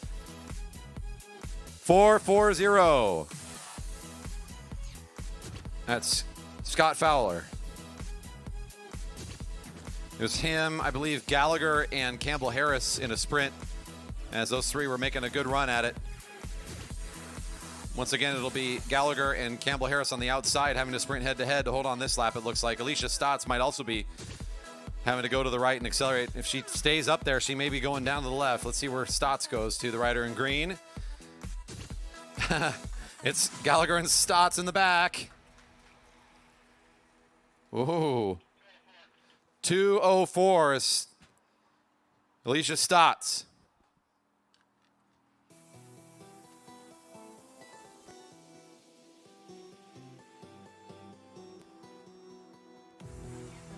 Five riders left in the group. So here's your top five for the elimination. The next rider out is in fifth place, so we're getting up there in the finishing order now. Just 5 laps away, roughly, for our Cat 1, 2, 3's elimination. I think Campbell Harris down in the hardest part of the track. He's down that sprinter's lane. Can he be one more lap? The rest of the kids got to get him out. 4:44. Will Fowler. So the rider down the bottom not caught that time. It was close for Campbell Harris. I thought Fowler had enough to hold on to it, but indeed, he's found that time. He'll find fifth place. Gallagher now trying to hold on to his race for a little longer. He moves to the right and starts to accelerate. Once again, Campbell Harris down in the sprinter's lane. It'll be Gallagher to try to eliminate him, and I think he knows it's coming. 4:11. Your top three, no surprise, Confer makes it this far, as he's been very strong today in this field, leading your Omnium, the rider in green. Hillary Luther in the blue, one of our female competitors coming up from the Portland area, is also at the top of this Omnium, so no surprise to see her here either. Gallagher did very well in the tempo race and is trying to stay on for this elimination again. That's the junior with the red helmet. Oh, Hillary Luther's found in the back. The junior jumped around the outside. I think Luther will find her exit. Yep, 118 is given the call, and we've got our last two. Ding, ding, ding.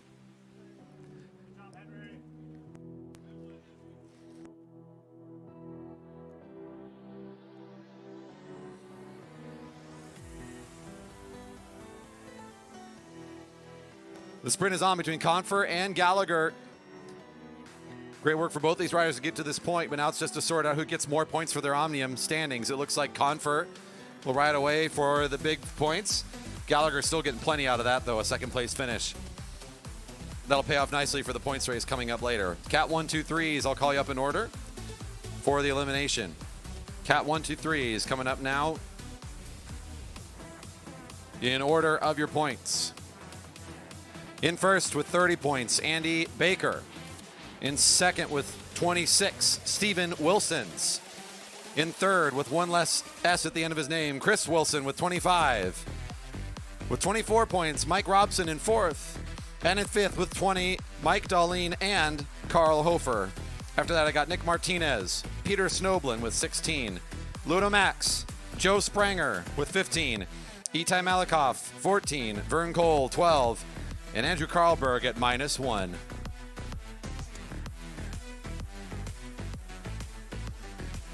You notice I don't usually say the negative ones. But for Andrew, I can make an exception. You're welcome, buddy.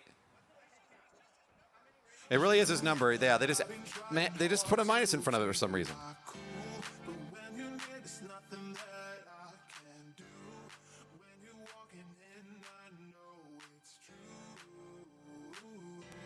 Good times. All right. Working our way down to the last riders again. We'll get them started after the neutral. They're in order of their Omnium standings as they go into this neutral lap. So number 4, your leader in the competition coming into this race so far. And all of the other leaders really close to him in this formation. Peter Snoblin is going to make a move up towards the front of the neutral lap. The racing hasn't started yet, but oftentimes through the elimination, there's already jockeying for position happening as the front edge is prime real estate. Snoblin will take it aggressively, and it's his spot to hold now. Wilsons and Baker sitting and flanking right behind him.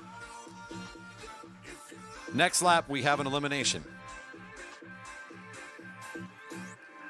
It's Itai Malikoff, one of the juniors, all the way at the back, who's already starting to position himself more forward. Ludo Max, also in a good spot to reposition. I'm looking at our rider in the -1. Karlberg's down in the sprinter's lane. He has to make a move if he wants to stay in any longer.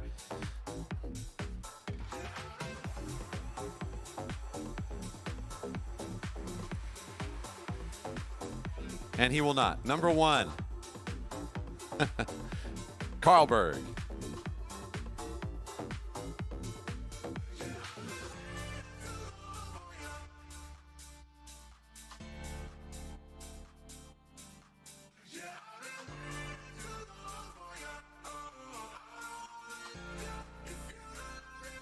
Still getting another pole here. Is Karlberg on the first lap? Yes. Number 1. Oh, we got a mechanical issue in the middle of the field.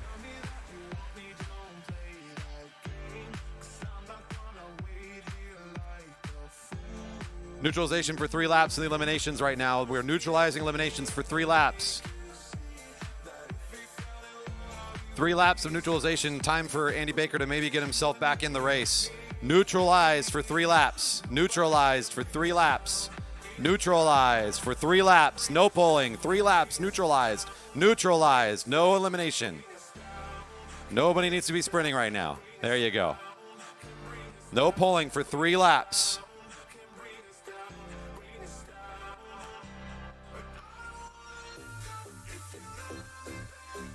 I think he's got 2 more before things start happening again for Baker.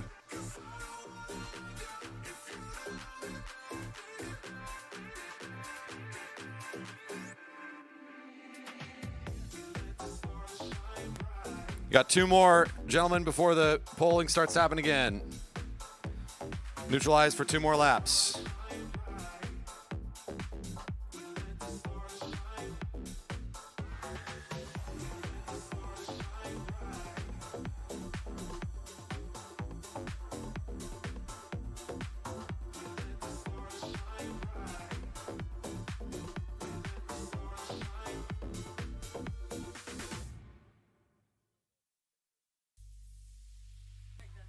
Nope, we're not getting back in. All right. One more time around, then we're going to restart this thing. It looks like they're not going to be able to get the bike back in, and Baker's out of the race.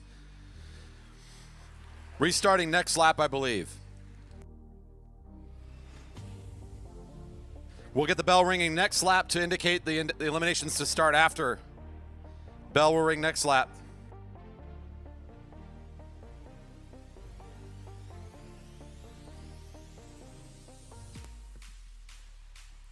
We're getting a bell this lap, indicating next lap to start the eliminations. There's that whistle. There's the bell. We're all racing again. Next lap to eliminate. Next lap to eliminate. Next lap, we take a rider. Next lap.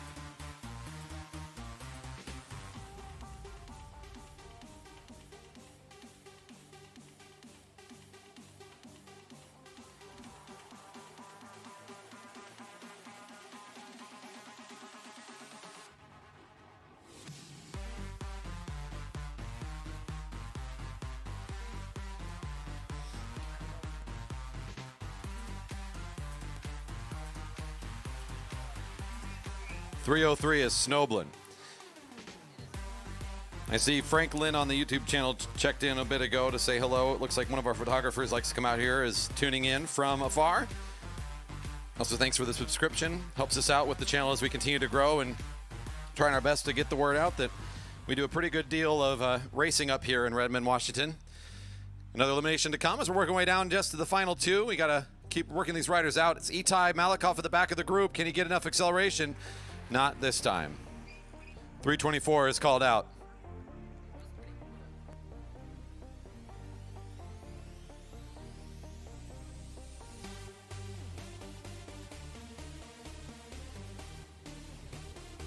This is the third of 4 stages, really, for these riders competing in the International Omnium today. So however they place here will just help them out with their final race today. A points race will be their last event this Sunday.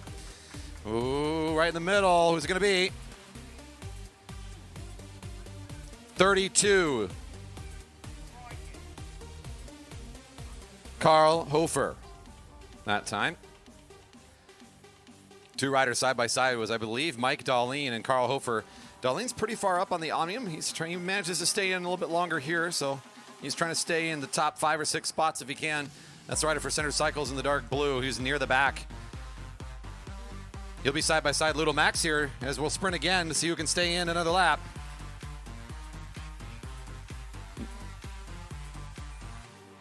$19.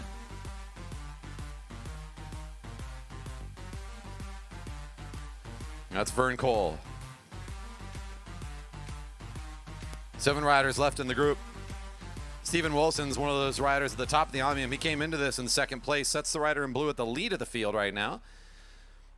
One of the juniors, Joe Spranger, sitting on the side of him, staying in the safe zone.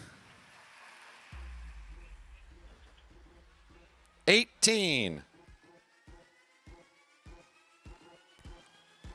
Martinez will make his exit.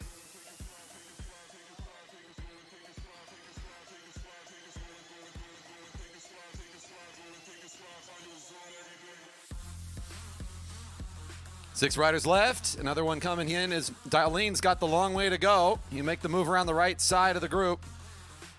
Ludo Max looks like he already is in a tough spot and is going to acknowledge it's my turn. Number 38 makes his exit. Here's your top 5, so this is still good points for all of these riders. Darlene moves up towards the front. Wilson's, the rider in blue, has been at the front for a few laps. Is going to try to hold on to Darlene's attack now. He wants to set the front edge.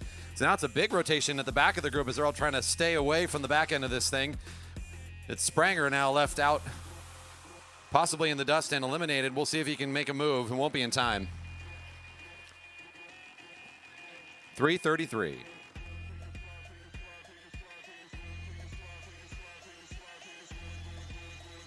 Four riders in the group as Darlene's at the front. Wilson's the second wheel. Chris Wilson, the rider in green, is one of the riders that came into this race in 3rd.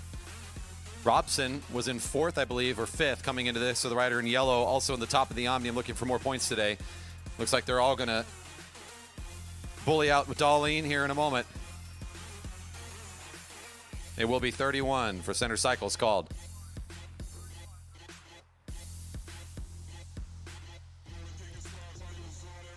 And at the same moment, Wilson's, I think, has got enough done this lap. He pulls up and out of the way. So Stephen Wilson's kind of abandoning early, might be volunteering to be eliminated this round. He'll be in third as it were to stand. These two riders coming on the home straight will get the bell, and they're sprinting for first and second. It's Chris Wilson and Mike Robson for the first and second place.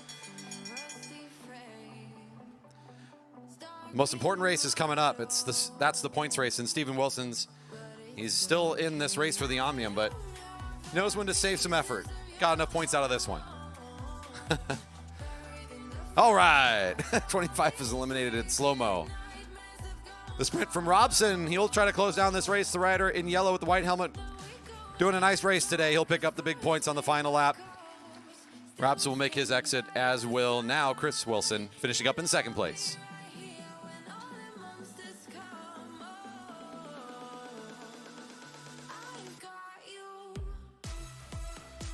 Round 3 of the sprints are coming up. It's Hune Lee and Peter Snoblin. I think might need a few minutes for Snoblin. He got a mid of that last race, so I'm not sure he's had enough rest time. I don't know. Scott Vincent and Christian Boyd would be the next ride up, followed by Nolan Adams and Stan Douglas. 5 minutes.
And we now start the third round of sprinting.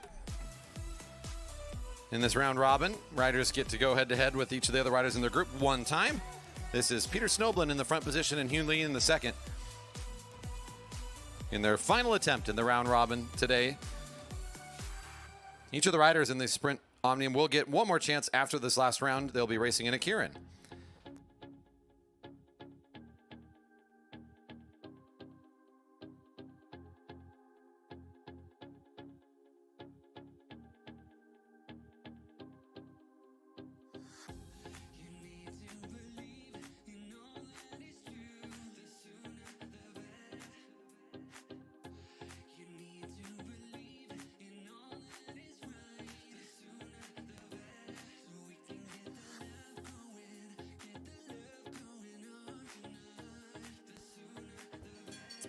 Snoblin and Lee getting up to speed now. It's their first time facing one another, and both riders have won twice.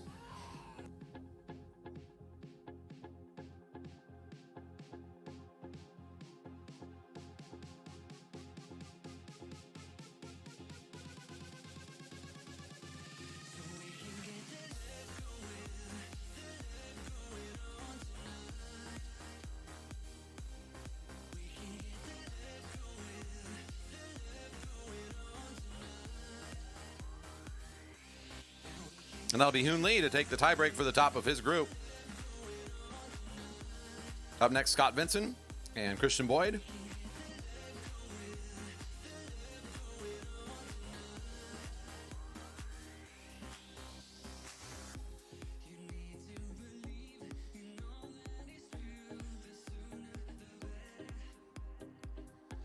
Both riders looking to pick up their first victory in this head-to-head to sort out their tie coming into this matchup as well. On deck is Nolan Adams and Stan Douglas, Ken Dong and Carl Pratis to follow that.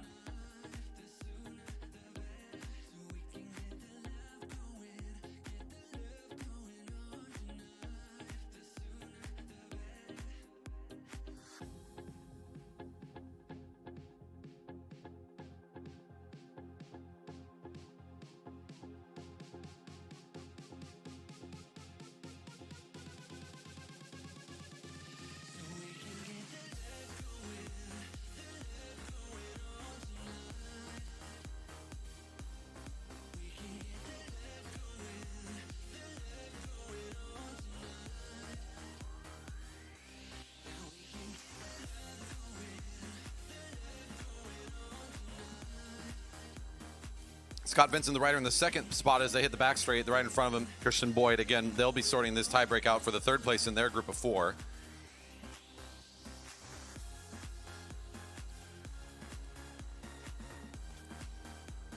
Boyd holds on to the lead coming into corner 3.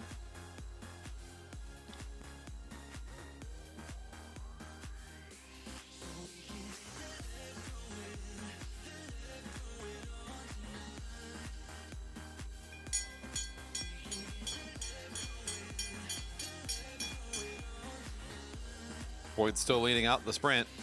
Scott Vincent starting to accelerate things from the second spot. Both riders getting up to speed as they hit the Greg cycle sign and now dropping down into the sprinter's lane. Vincent's been able to follow the wheel all the way down into this spot. Now just trying to engage as much speed as he can to overtake him into the home straight. Boyd still holding on to this one from the front. Can he maintain it all the way to the line? It's Boyd still in the lead. Looking over to see Vincent's running on him, but it's not going to be enough. Boyd is able to manage that one out from the front spot.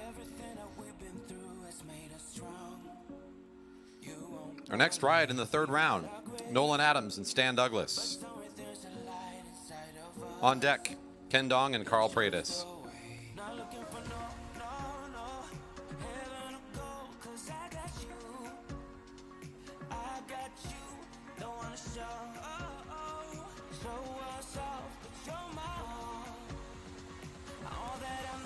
It'll be Nolan Adams in the first spot, number 11 for Dyna Racing.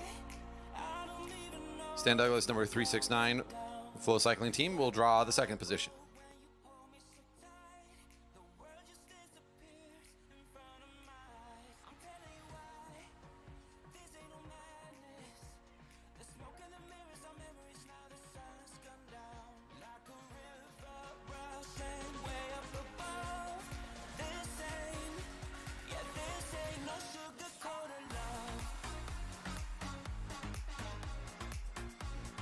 The way this group has gone is that we've got a bunch of riders with a victory each, and then Carl Pratis picking up 2 in a row.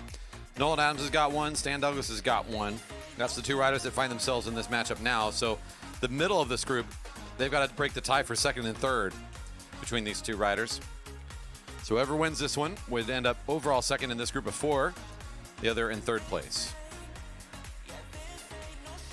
This is, again, Nolan Adams in the pink in the lead spot as both riders keeping calm on the early part of this first lap.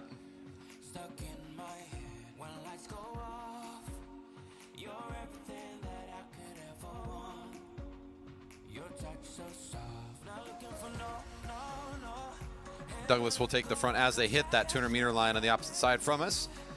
He does so kind of moving along a little bit quicker as he's going to try to move the pace at a slightly different level, with Nolan Adams finding a little bit of running room between him and his opponent. Again, both riders coming to this having won one of their 2 rides before. So a good head-to-head final match for these 2. Different styles, I imagine, will be critical here, as these 2 riders may have slightly different riding styles and tactics, but now is the time as both riders are going to look very traditional in their approach. Coming up to the rail. In fact, Douglas will take the highest road possible. He's leaving about a bike length behind him as Nolan Adams is leaving some running room. This means Douglas has to constantly lower the left shoulder, as Nolan has got the impetus of surprise if he wants to make the move. Douglas slowing down even more as it comes to almost a standstill up in turn 2. Don't see this often here at our velodrome as they're coming to a standstill at the top of the hill. Now the jump. Douglas at the front. Adams in second wheel. Good jump for Stan Douglas now. Can he keep that distance? If he can keep that gap, he's got a real good advantage from the front. If Nolan can get up there a little bit closer, he might be able to close this down. It's going to be tight. Stan Douglas is still on it. Oh, Stan Douglas on the inside. Oh, number 11 is liking that. That was a good race.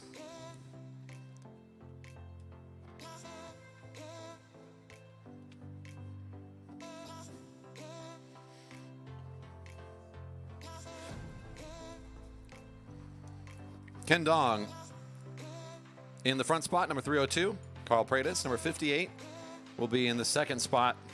On deck, I've got Siegel and McLaughlin, then Baker and Carlberg.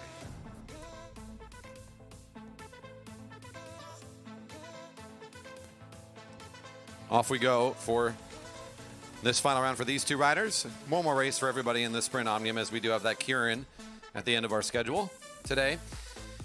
If you're just joining us, either online or in person, thanks for tuning in for some racing action here on a Sunday afternoon. We do not race very frequently on Sundays, but we do have a few more Fridays left before the end of our season, as, of course, when we get into the rainy season, we got to close down shop around here. Our greatest enemy, precipitation, makes it pretty hard to race during the fall and winter and even, of course, the spring. So if you're here, you're lucky to catch a little bit more racing action in the summer, but I will tell you that we have plenty of more great stuff planned for 2022 as we come back with even more great racing in the future. You can keep good checks on everything going on around here at the Velodrome at two places. First off, I'll point to the website. You can check out more about our race calendar and our race nights at velodrome.org. Again, that's velodrome.org.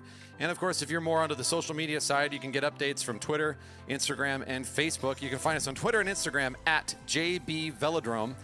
And then our Facebook page, the Jerry Baker Velodrome Fan Zone. You can find us just by typing in the location. We're also on YouTube, where we stream live all of the racing every single week. The channel, the Jerry Baker Memorial Velodrome, JB Velodrome, the channel name for short. Number 58, Carl Pratis, a junior, but he is an elite class rider with lots of speed and the fastest in this group by a significant margin. Will put Ken Dong in a difficult spot, as Carl's won both of his first matchups. Ken Dong looking for his first. So even if Ken can find the victory here, it'll be Carl Pratis overall to be the winner in this group of four, as he beat the previous two already in the head-to-head, and he will come and clean up his round robin today with his third victory for the junior.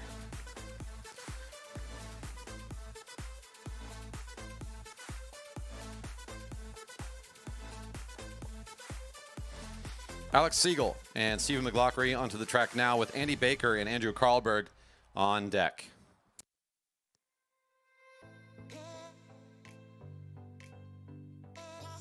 Indeed, you might even see sometimes when you're driving on the 520 into Redmond, our big windscreen over there over turn 4, advertising the Friday Night Live experience. That's our main event of the week. We do have more racing planned this upcoming Friday. 7 o'clock start time, as long as the rain holds off.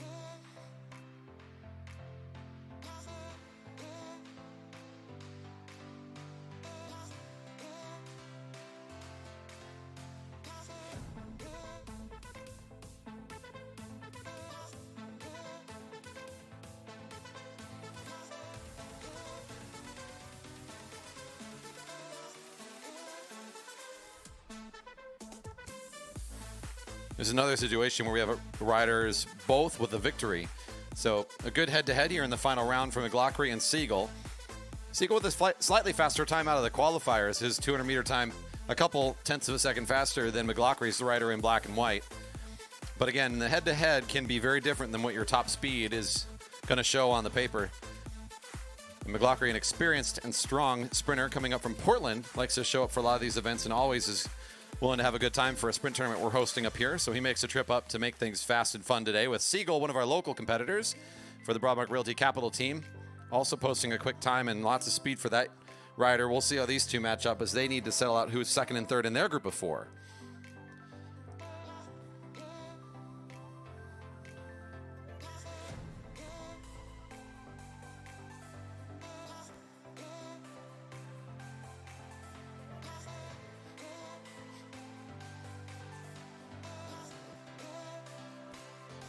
After the next heat, we'll go back into the International Omniums with the Cat 4 riders brought up for their points race.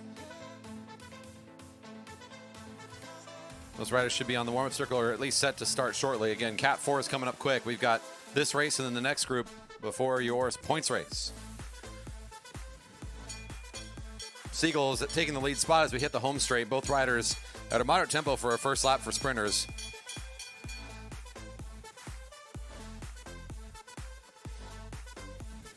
A little extracurricular activity over to the left there on that part of the track, but they find their way back up to the rail as often these sprinters do. Lots of room behind Siegel, and that's exactly where McLaughlin will go. He doesn't want to hold that sprinter's lane, though. He actually pops back up again, but now he knows that they're side by side. He might as well move back down into the short part of the track. It's McLaughlin with the shorter lane. Once again, this savvy rider knows exactly how to get into the lane and hold it for himself, but it's going to be Siegel making the run around the outside, going side by side. Siegel's just got enough speed. He'll take this one. McLaughlin with great positioning, almost able to hold off the counterpunch from Siegel. Now coming on the track is Carlberg, and you better just keel him. I mean, Baker.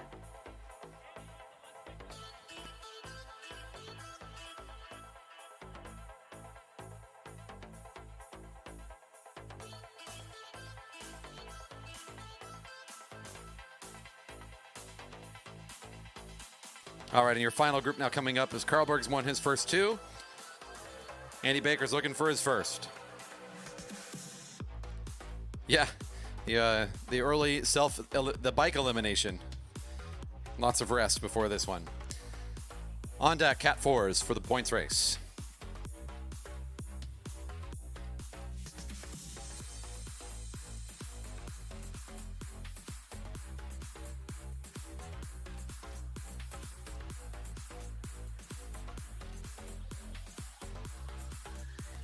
Wearing the same jersey are these two riders. Number 4 is Andy Baker, the rider looking for a victory, and Carlberg hoping to sweep his group with a third victory.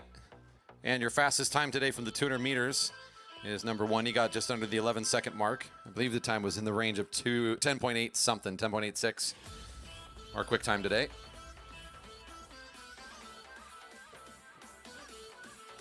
Beverage Garden's still open over here if you want to celebrate with us a little bit, help raise a little bit of money for the Jerry Baker Velodrome, or a nonprofit, the Marymore Velodrome Association. This place is operated by a nonprofit since it was first built back in 1975.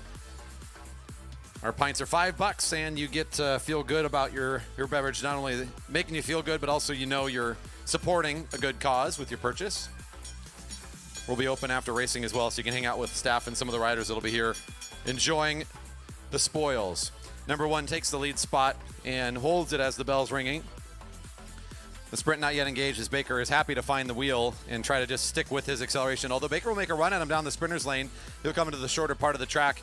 Carlberg with the strength to come around and hold on to the outside line. Shouldn't be too much of a challenge for him as he's able to come over onto the flat just ahead of his teammate, and you'll hold that position all the way through. So Carlberg will be your overall winner in the round robin, our fastest group, and in first place. He'll take all 3 of his rides, but we got one more race to go for all those sprinters later. We'll get to the Kieran later on. Coming up is the Omnium. I'm going to give out the riders as they stand currently in the Omnium as they bring them up to the rail, starting with these Cat 4 riders for their points race. We've got in first place Brendan Confer with 45 points. Merrick Gallagher in second with 40. Will Fowler in third with 37. Hillary Luther in fourth with 35. And Colin Stotts in fifth with 32. James Campbell Harris also in fifth with 32. After that, I got Alicia Stotts 31, Scott Fowler 24, Ella Dorban 23, Henry Armstrong 23, and Michael Copenhaver all please up to the rail. That is the number of points these riders will start with this points race. In case you haven't seen much points racing at the track before, I'll talk about the rules for points racing while the riders are out in their neutral lap. Again, the riders start with the number of points just announced.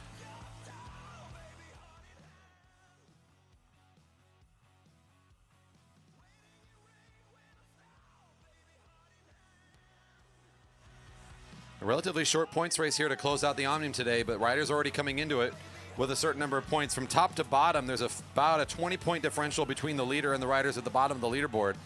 So the efforts earlier paying off and giving some riders big advantages as they come in here. Each time that there's a bell, you know that the next lap will be for points, and then the schedule shows this as a 4x4, which tells you there's 4 sprints in this race for points, and they're separated by 4 laps for a total of 16 laps. The points go as this. First rider across the line gets 5, second rider gets 3, third rider gets 2, and fourth rider gets 1. So 5, 3, 2, and 1 is like called around here. 5, 3, 2, and 1 on the sprint laps, and double on the final means that it's 10, 6, 4, and 2 to the first 4 riders. We're going to add those totals to their points they came into the race with to see who's the overall Omnium winner at the end of this points race. And the start of the race now with 16 to go. The first bell at 13 laps remaining. Your race leader for the Omnium coming to the points, number 457, Brendan Confer, sitting near the front of the field.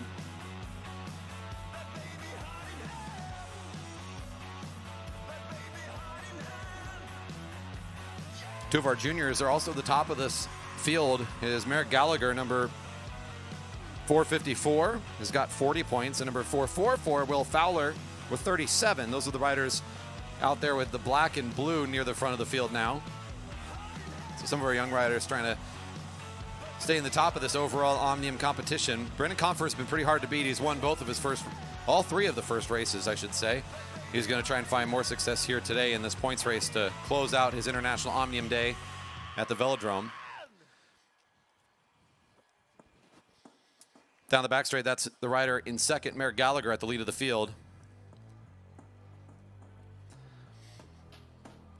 Again, thanks for joining us here on a Sunday. I cannot continue, I can't say it enough how many times I would hope that you're both enjoying what you're seeing and might be curious enough to check out another Friday night, our more regular racing night program. As you can tell, this is not an enclosed facility, so our season is limited to the sunny season here in the Pacific Northwest, so we close down shop in just a couple of weeks.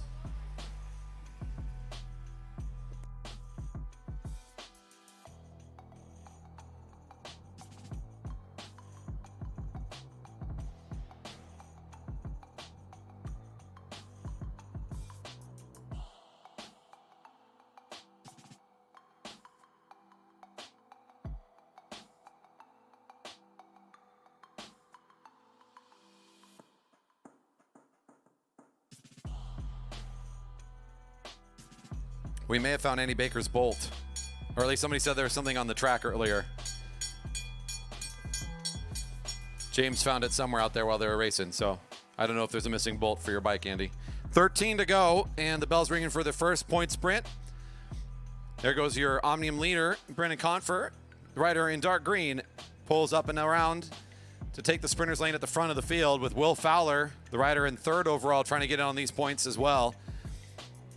5, 3, 2, and 1 to the front of the field. Looks like Brendan Confer's on his way for 5, although Will Fowler has been running at him. He's going to be looking for 3, it looks like.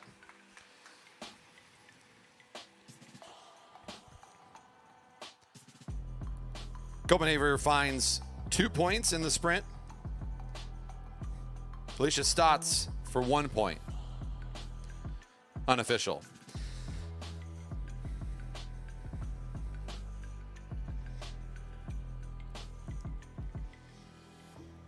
We race here at the Velodrome again all summer long. Mondays, we have our juniors racing every week, sprinters featured as well. We got Wednesday night racing.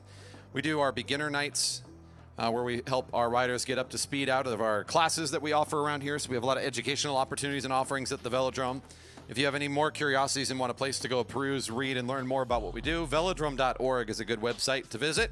Again, it's velodrome.org, where you can learn more about the education, the clinics, the racing programs that happen here at our facility. You can also, of course, follow us at JB Velodrome on Twitter and Instagram, where you can get up-to-date updates from our crew when either we make announcements or just when we're putting up fun pictures and news and sharing things about the track cycling community. Again, that's at JB Velodrome on the socials. Streaming right now live on YouTube, the JB Velodrome channel. You can find us by searching the Jerry Baker Memorial Velodrome on YouTube, or you can head to velodrome.org/live whenever we're streaming, and you'll be able to see a link to the stream as well as that night's schedule for racing. We're in the middle of a point sprint. We've got 4 opportunities for riders to get more points. Our first sprint already concluded. Merrick Gallagher, the rider that was in second coming into this race, not involved in that first sprint, so things will change up a little bit at the top of the field as I believe Will Fowler is going to jump up over into second place overall.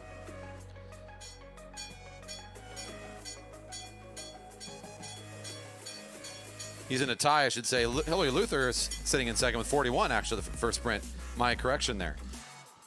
Two riders with 40 points of the two juniors that came in second and third are now in a tie for third place.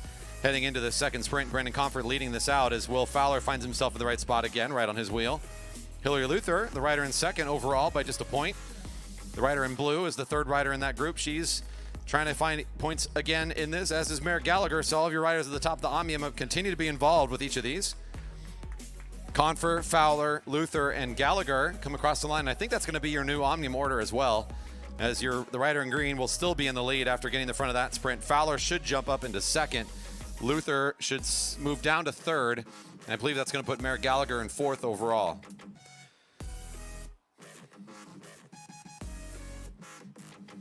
Lots of riders in this field that are close coming into this race, but if they can't start getting involved in the points, they're not going to be able to get into the top 5 spots, as those riders I just named off continue to be the front of the race on those sprint laps. 7 to go as we come across the line. This time next bell at 5. 2 sprints remain. Your next race will be the 1-2-3s for their points race. The conclusion of their International Omnium is the next race.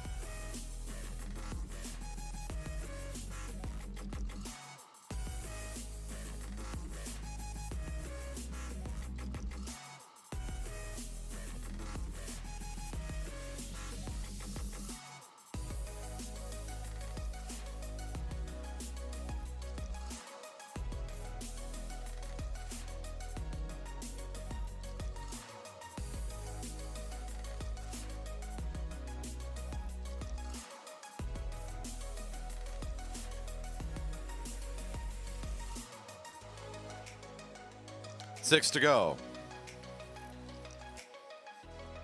A bit of rest here, as even the riders that have been off the front and been active need a moment to catch their breath. You can see in the middle of this field who the rider now in second, Will Fowler, whose wheel he's been on and is going to stick to as best he can.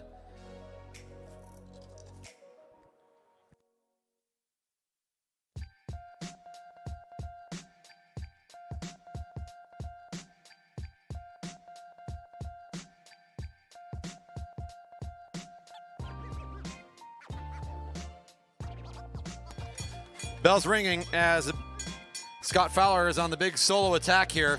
He's not in the top of the leaderboard, so the field letting him go a bit. It's a good opportunity for him to get an effort out in front of this field.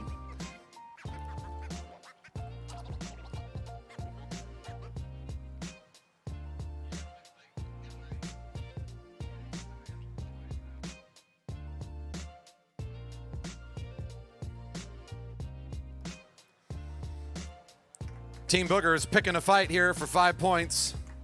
I've been waiting to use that one for a while. 3 points for Confer, 2 for Gallagher, and 1 for Colin Stotts, it looks like.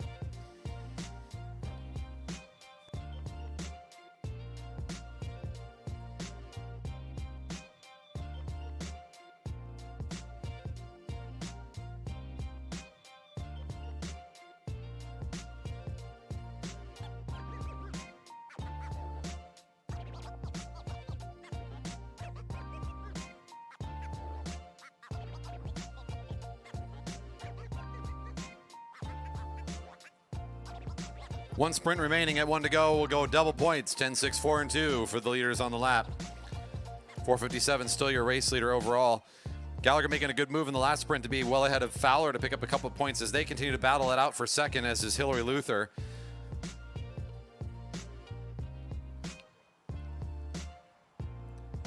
The two women in this field, Hillary Luther, the one that's closest to being at the top of the Omnium, although Brendan Comfer has been hard to beat. She's mostly matched up now as kind of a matchup with Fowler, Luther, and Gallagher going back and forth. This last sprint will be critical for them.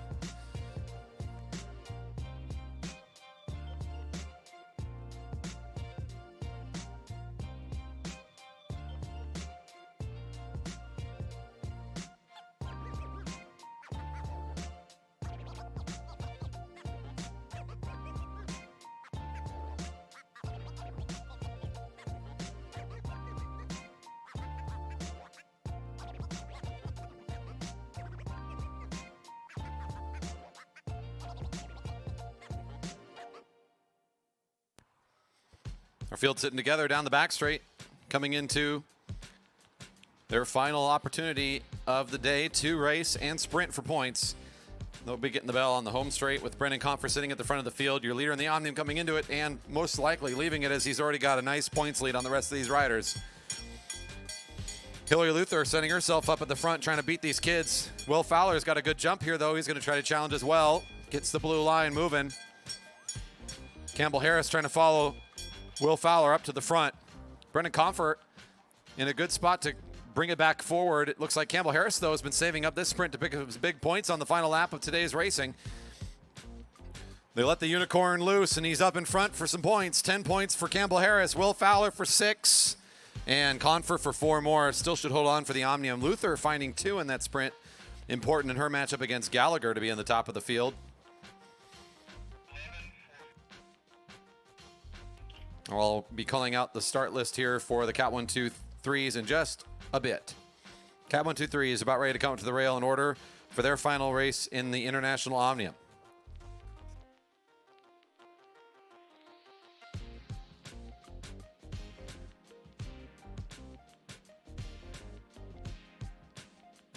All right, for the open 1, 2, 3s competing today's International Omnium, your current leader in the points with 39 is Mike Robson, and 39 points Steven Wilson's, and 39 points for Chris Wilson. Your top 3 all tied for first.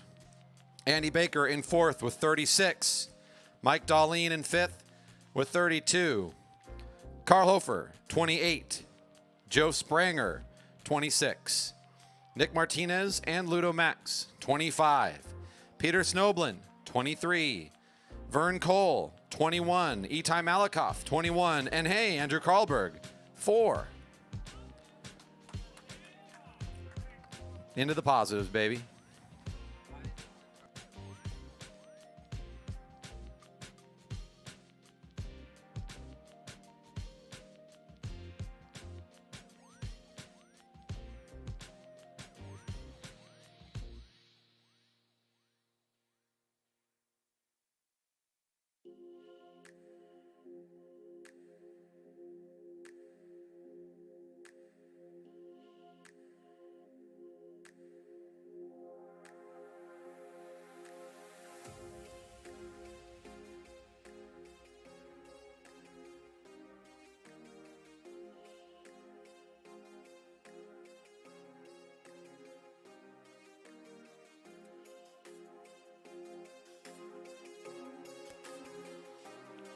Should be nearly in order here for the International Omnium, as the front of the field is in the lead in the points. Starting the race, and they'll also have the biggest advantage starting this points race. It is a 7x5, so we'll have 7 sprints every 5 laps for a total of 35 laps, excuse me. At the end of the 35 laps, of course, at 1 to go, they'll get the bell, and that'll be double the points once again, 10, 6, 4, and 2. Winner of this race is the winner of the International Omnium.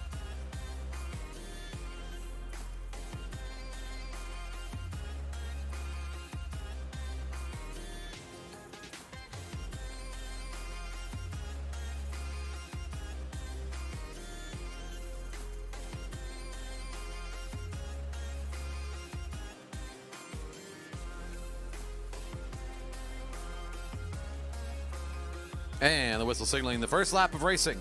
And Steven Wilson's immediately engaging some action right away. We'll jump down the sprinter's lane and get it moving. 25 to go. James, could you smell beer on that sprint? I knew you could. The motivation was clear. Come join James Campbell Harris and celebrate his 10-point sprint. $5 pints. Come on over. I should turn the volume up and make sure the whole park can hear me.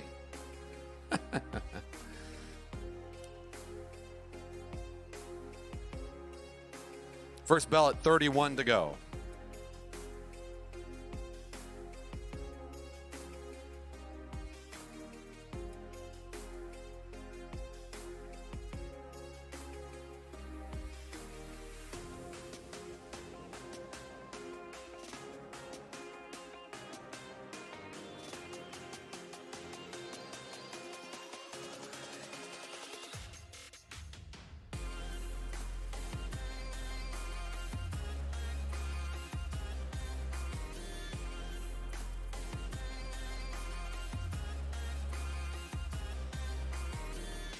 Hofer on the lead of the lap number 32 with 33 laps remaining. Now Ludomax to take the front spot. The middle of that group right now, middle back, has your leaders in the Omnium, starting with the yellow rider with the white helmet with 39. Right behind him, another rider with 39 points. 36 to Andy Baker. He wasn't able to even finish the elimination and still manages to stay near the top. And behind him is Steven Wilson's another one of the riders with 39. So the back portion of this lineup where your Omnium leaders are currently sitting, you know they've got plenty of laps to sort this one out, though. Not a big enough group where if you're at the back, you're going to miss out on too much. If you're not falling asleep at the wheel, you should be able to respond and cover most things happening at the front of this group. Now starting to bunch up ahead of this first point sprint. Mike Robson, one of those leaders in the points, comes to the front.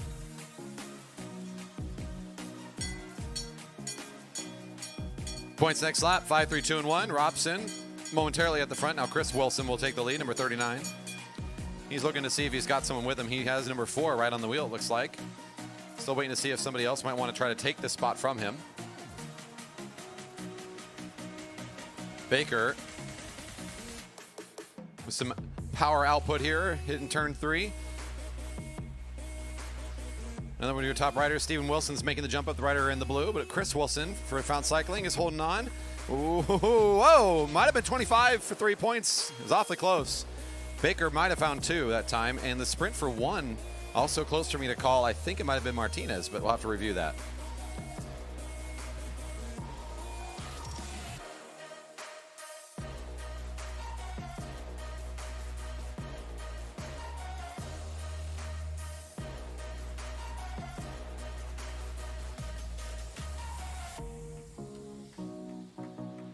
Good moment for Martinez to keep everybody moving and no rest allowed. Carl Hofer joins in on the effort. Just long enough to make the whole field reaccelerate, no time to rest, and once they catch, most riders are happy to come up to the blue line again.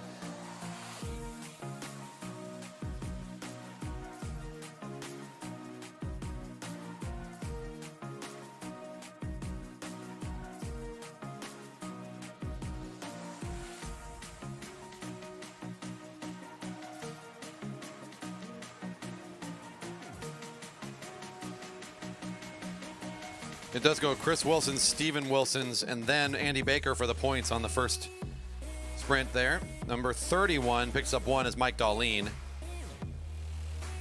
Chris Wilson now in the lead with 44. Steven Wilson's in second with 42.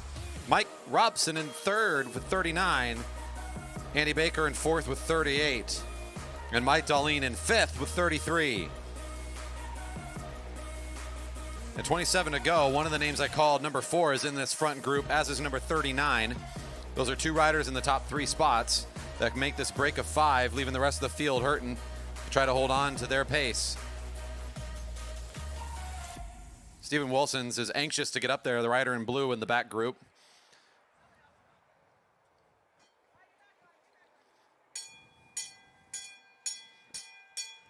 More points available next lap.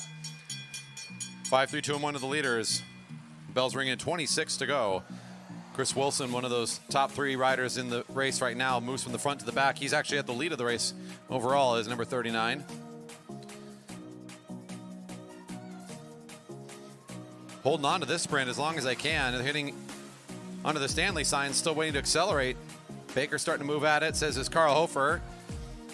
Baker hits the home straight with good acceleration. I think he'll find the 5 with Hofer in 3, 2 for Chris Wilson, and it looks like 1 point for Ludo Max. The rest of the chasing riders totally out of the points.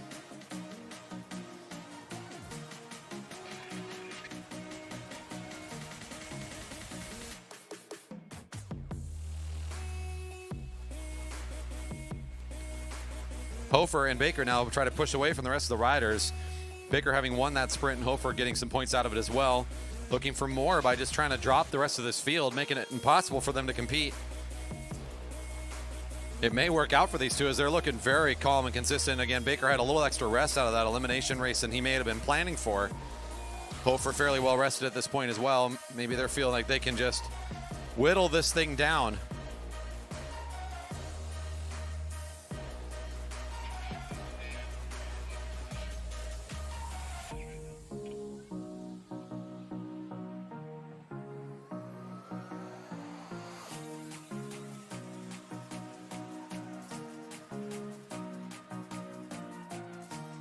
Chris Wilson still your leader with 46 points. Andy Baker now in second with 43. Steven Wilson's I have with 42 is good for third. And in fourth place, Mike Robson with 39. Carl Hofer has moved up into sixth after that recent sprint. He's got 31 points now. The break has stuck. It's gotten bigger, though, as Steven Wilson's Mike Robson and Ludo Max all worked their way up to the two that broke away, making this group of five really the field out here on the track. Everybody else trying to catch back on. I don't think that group of five is interested in letting anybody else join in on their party at this point. Next lap, I believe we'll be hearing yet another bell as these five will now be keeping all the points to themselves.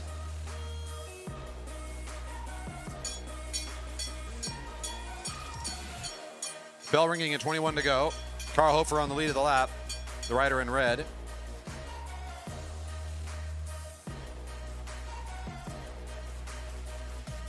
Your race leader out of the break as Chris Wilson is back here in this chase group of five now. So the lead is going to start changing as Andy Baker made the jump up to this front group, was really the reason that this front group even started along with Hofer. He'll try to move ahead for the five on this lap. Good enough to pick up the 5 points this time. Steven Wilson's making it all the way up here, still strong enough for 3, Robson for 2, and Hofer for 1. That should give Baker the new lead of the race with 48 points.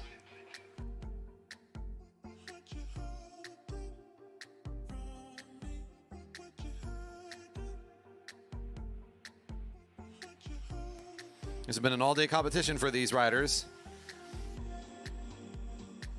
Coming to a conclusion here at this point of the day. So it does look like indeed our front group a little smaller than the field. So we got our leaders out the front with Hofer at the front of that group. Our field coming together. Just now coming out of turn 4 as there's a group of 6.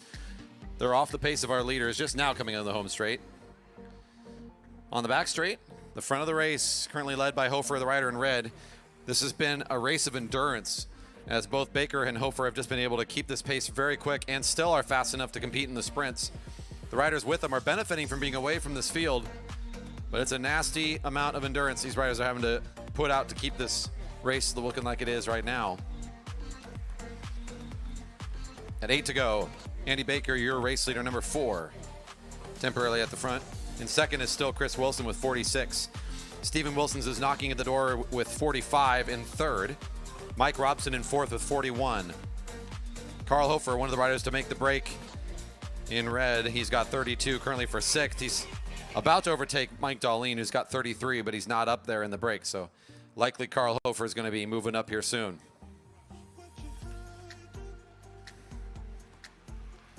Bell next lap, 17 to go.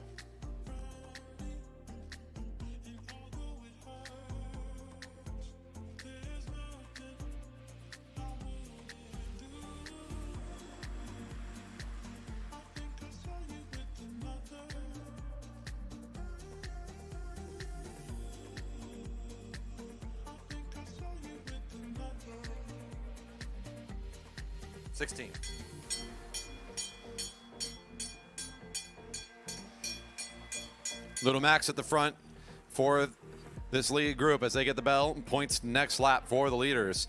This field will once again be out of the points as long as they stay back here behind the leaders. Seeing 16 to go, this is a points sprint, essentially just for the riders in front.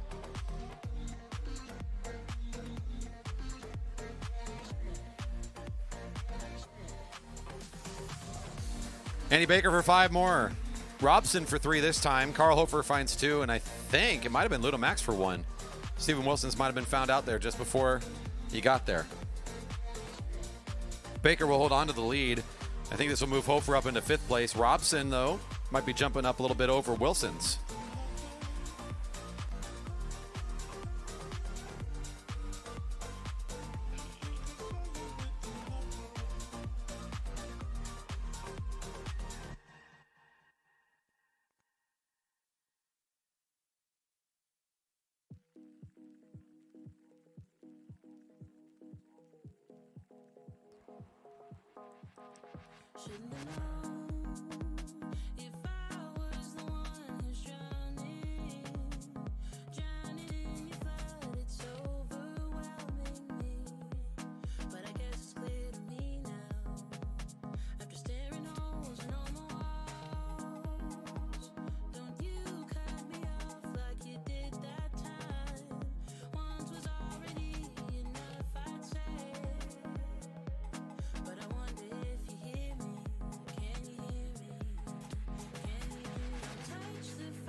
Our race leader, Andy Baker, with 53. Chris Wilson still in second with 46. After that, I got 45 to Stephen Wilson's in third, 44 to Mike Robson in fourth. Carl Hofer has jumped up into fifth over Darlene now with 34 points. Ludo Max is closing in on sixth place, although he still is in seventh right now with 27. He's in this lead group, so if he can find some more points, he might be able to bump himself up as well. Your race leader, number 4, with the white and blue, is at the back of that lead group of 5 on the back straight right now. That's the lead of the race.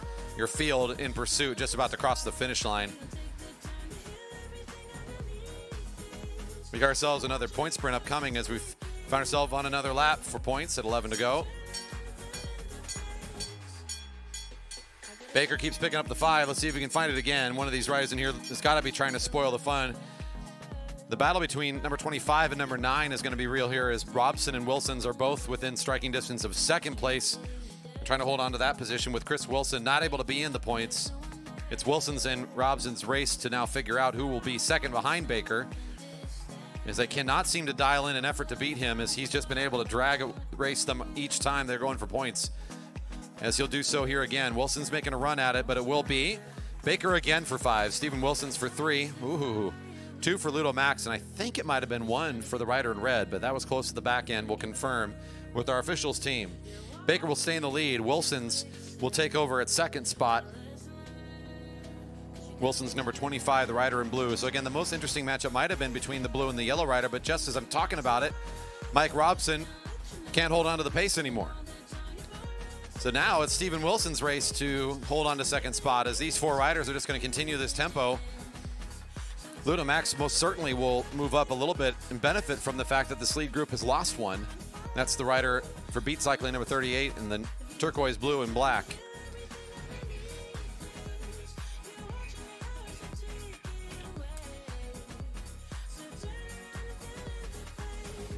It was Carl Hofer that found 1 point in that previous sprint, so correction on my call. Carl Hofer officially given the 1 point in the previous sprint. Your race leader, Andy Baker, moves up to 58. Stephen Wilson's, as mentioned earlier, overtakes Wilson, now in second. Chris Wilson left in third with 46. Mike Robson in fourth with 44, and Carl Hofer in fifth with 35. Ludo Max continues to get closer to moving up a spot himself. He's now got 29 points. Wilson's also starting to feel the fatigue a little bit. This group keeps losing riders.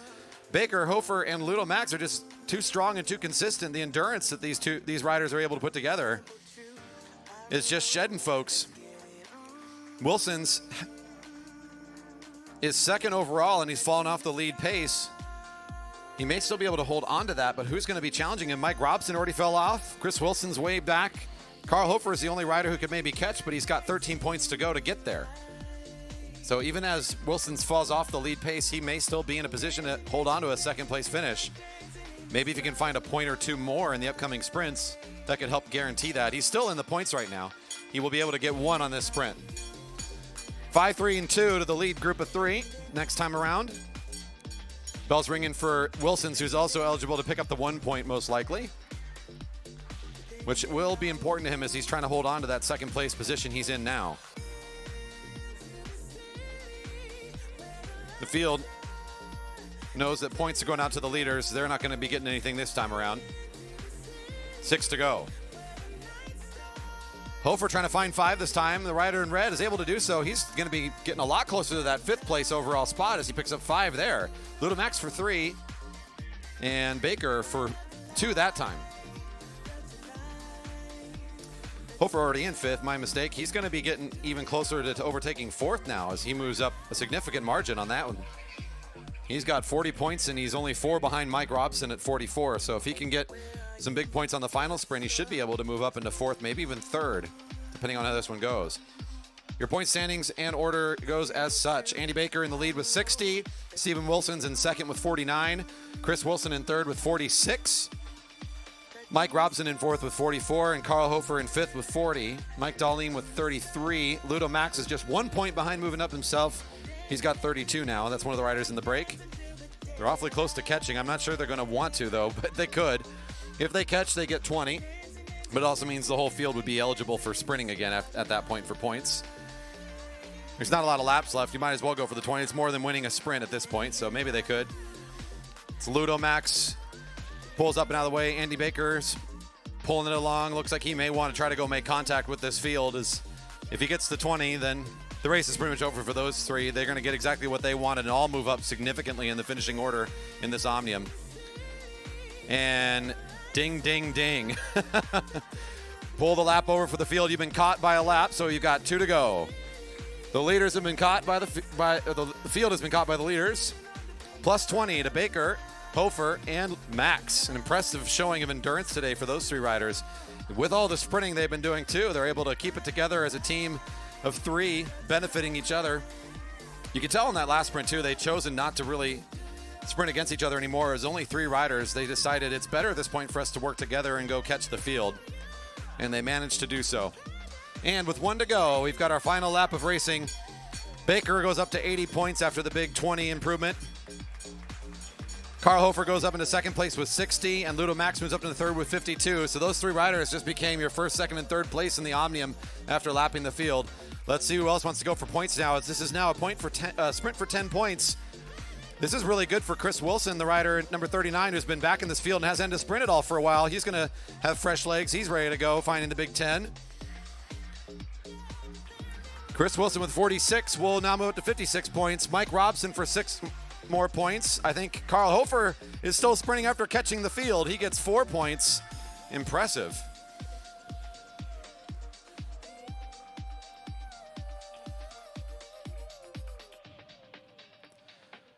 I think if I'm doing quick math here, which is never a good sign, that Wilson will move up. Chris Wilson should end up being in third place with that final sprint, just moving in front of Ludo Max, I believe.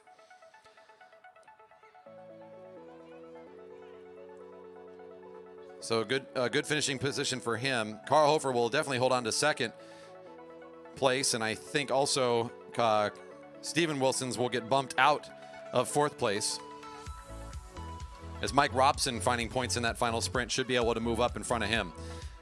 Pretty wild finish. A good time for the Cal 123s today in our points race.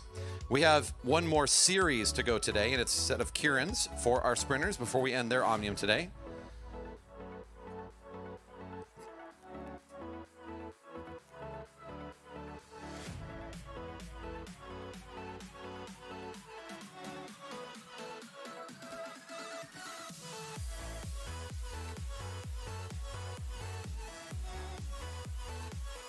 We're going to need just a bit of rest in between as some of those riders just finishing up will be involved with the Kieran. So in just a few minutes, we'll get this started. Our fast finish for today. We got 4 laps of action for the Sprint Omnium. The Kieran coming up shortly.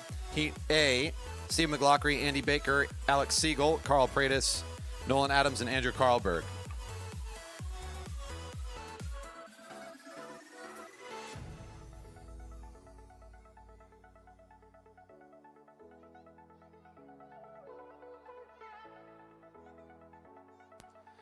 Scratch that. Here's the riders that are going to be on deck first. Hyun Lee, Scott Vinson, Ken Dong, Peter Snoblin, Christian Boyd, and Stan Douglas are on deck, followed by McLaughlin, Baker, Siegel, Pratis, Adams, and Carlberg.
Again, some mandatory rest time provided here for the athletes between race events. This is a fun Sunday afternoon of racing for us. We don't usually get to do this, but it also gives an opportunity for some of our riders to double dip and compete in more than one group. So we want to make sure we're not overexerting ourselves, having good competition here today.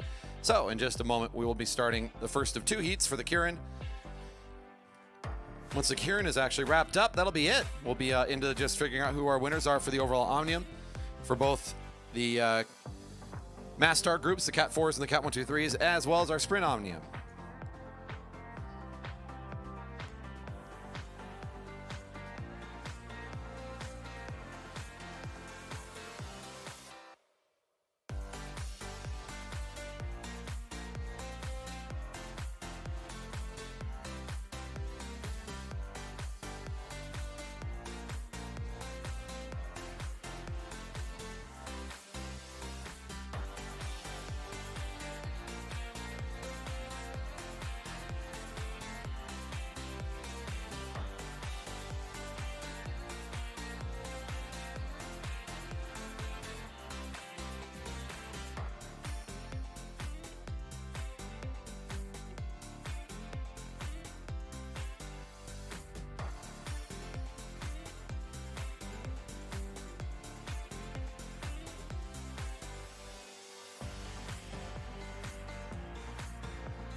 Final results for the International Omniums have been posted, as well as a breakdown on the sprints for the points in case anybody wants to check that out in the live results folder. Again, results for the International Omnium have been posted, including the breakdown of the points from the sprints, in case you'd like to see that and see how that it looks.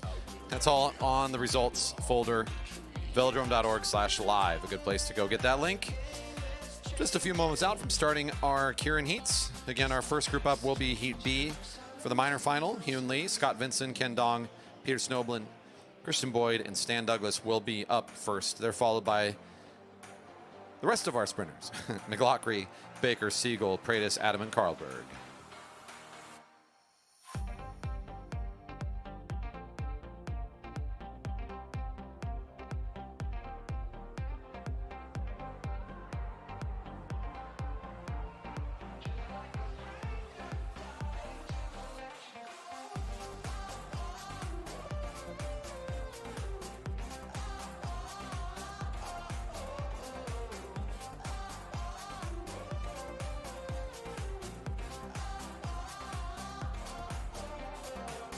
Time to go, everybody.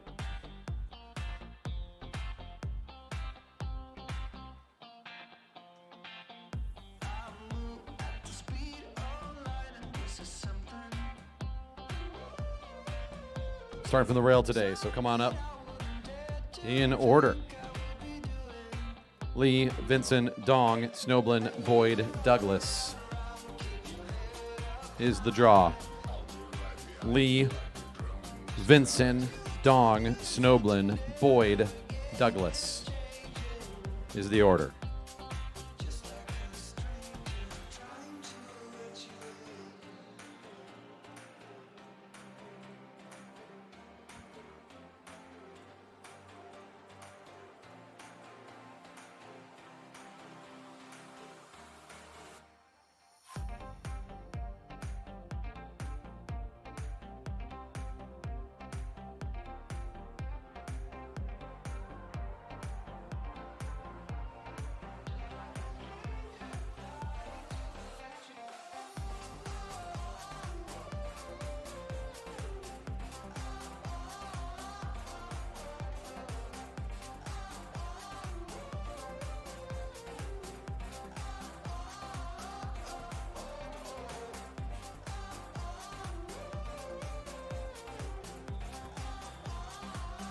And our race underway. 4 laps behind the pacer. 2.5 behind the pacer. 1.5 without it. The riders will get lined up in the same order they draw, and the pacer's job is to bring the field up to speed gradually and provide the draft for the field so they're not having to do as much work to get up to that top speed. Once they're all up to speed and off and going, the pacer will drop them off with 1.5 to go on the back straight. They'll get the bell, and then they're all sprinting for what will be 7th through 12th place overall in the Kieran. Just as based on the 200-meter times from earlier. They've been seeded into this group to compete head-to-head.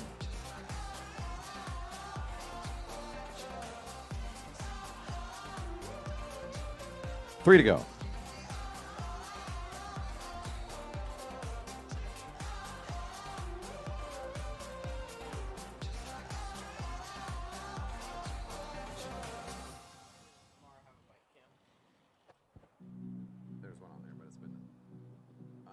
For a while, and I don't think she fixed it.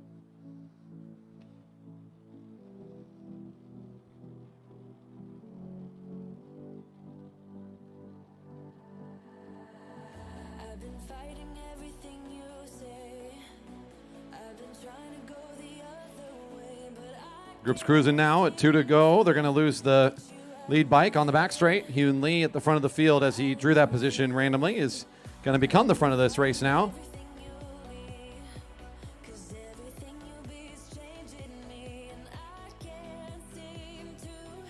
Still Lee on the front of the field as coming around the corner will be Vincent still holding on to his wheel. Ken Dong's looking to see if he has a lane to start moving. Hyun Lee still holding on to the front position, trying to stay with it as long as he can. Scott Vincent still holding the wheel strong. Here comes Ken Dong to try to charge down the back straight. It's still Hyun Lee from the front. Stan Douglas trying to reposition himself. He's just going to be Hyun Lee's race to win it from the front all the way around the track. Nobody can seem to find his wheel and come around him. Hyun Lee from the front will hold on for a fast 600 meters for the Broadmark rider. Scott Vincent will come across the line second. And it looks like Stan Douglas was able to separate himself a little bit from the riders at the back of the group to get third.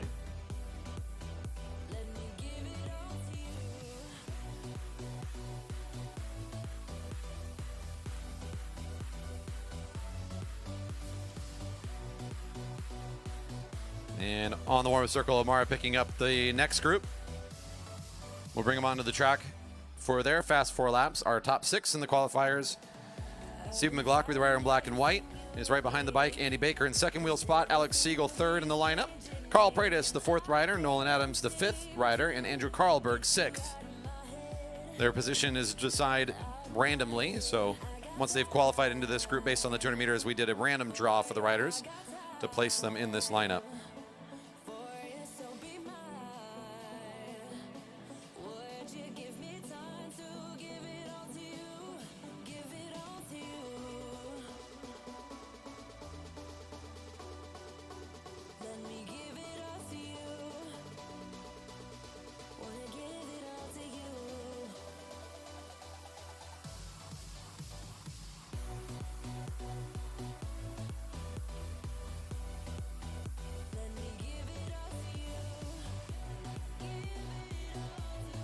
Three to go. In our Sprint Omnium, this is the final opportunity for riders to earn some points in today's competition. Got a bunch of locals here following the wheel of McLaughlin, the rider in black and white. Our Portland competitor coming up for this weekend event.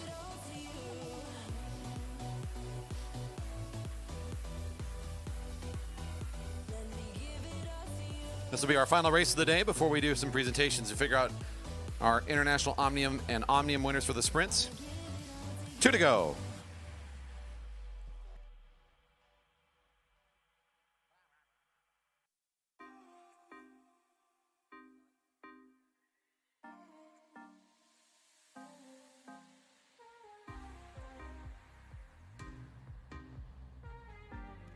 McLaughlin still at the front of the field as the bike pulls off, but he leaves the sprinter's lane for a second. He's diving in and out, trying to decide if he wants it or not.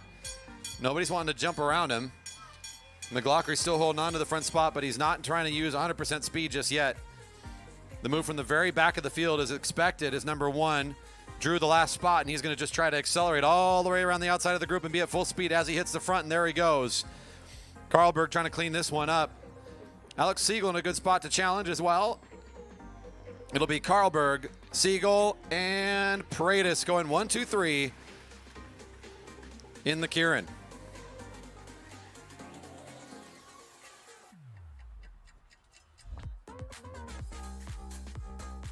You think that's the Sprint Omnium order? Oh, okay. Because Paredes won all 3 of his rides. Okay.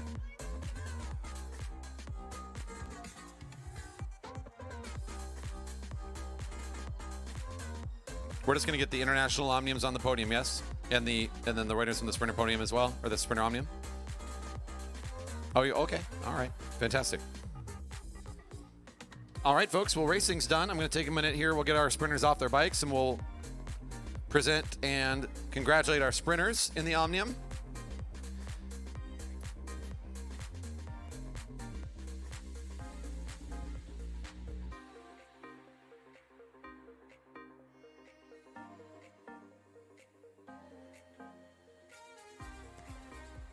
So again, we'll do some presentations center field. I think I need Paredes, Carlberg, and Siegel to make their way to the podiums. Stop taking so darn long. Get over here.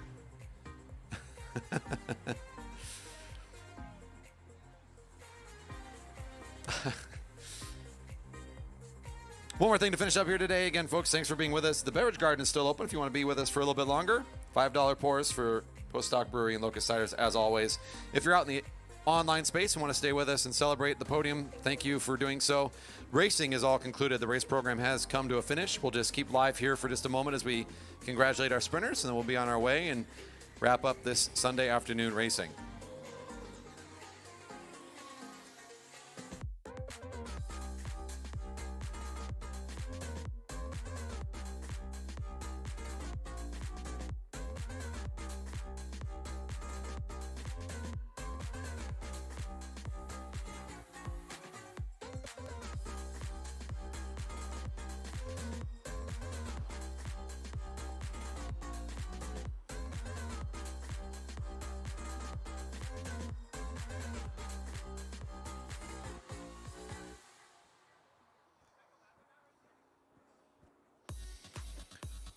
And your Sprint Omnium for today, your top 3 in 3rd place for the Jerry Baker Jr.'s team, Carl Paredes, and in 2nd place for Broadmark Realty Capital, Alex Siegel, and your champion, also for Broadmark, Andrew Carlberg.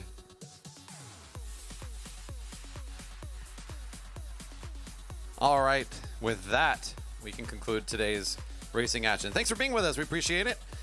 If you're still out here, how about you put your hands together one more time for all the racers, volunteers, and our staff here making today happen. Thank you for a great afternoon. Oh, nobody heard me. They're all in the beverage garden. Yeah, you bet. It's a good way to spend an afternoon, and thank you for those who've been online. If you're still with us, you must like what you see. Don't forget to leave a thumbs up on the video, hit a subscribe, and the bell to get notified when we go live here with racing at the Velodrome. We look forward to the next opportunity to host you for more great racing action here at the Jerry Baker Memorial Velodrome.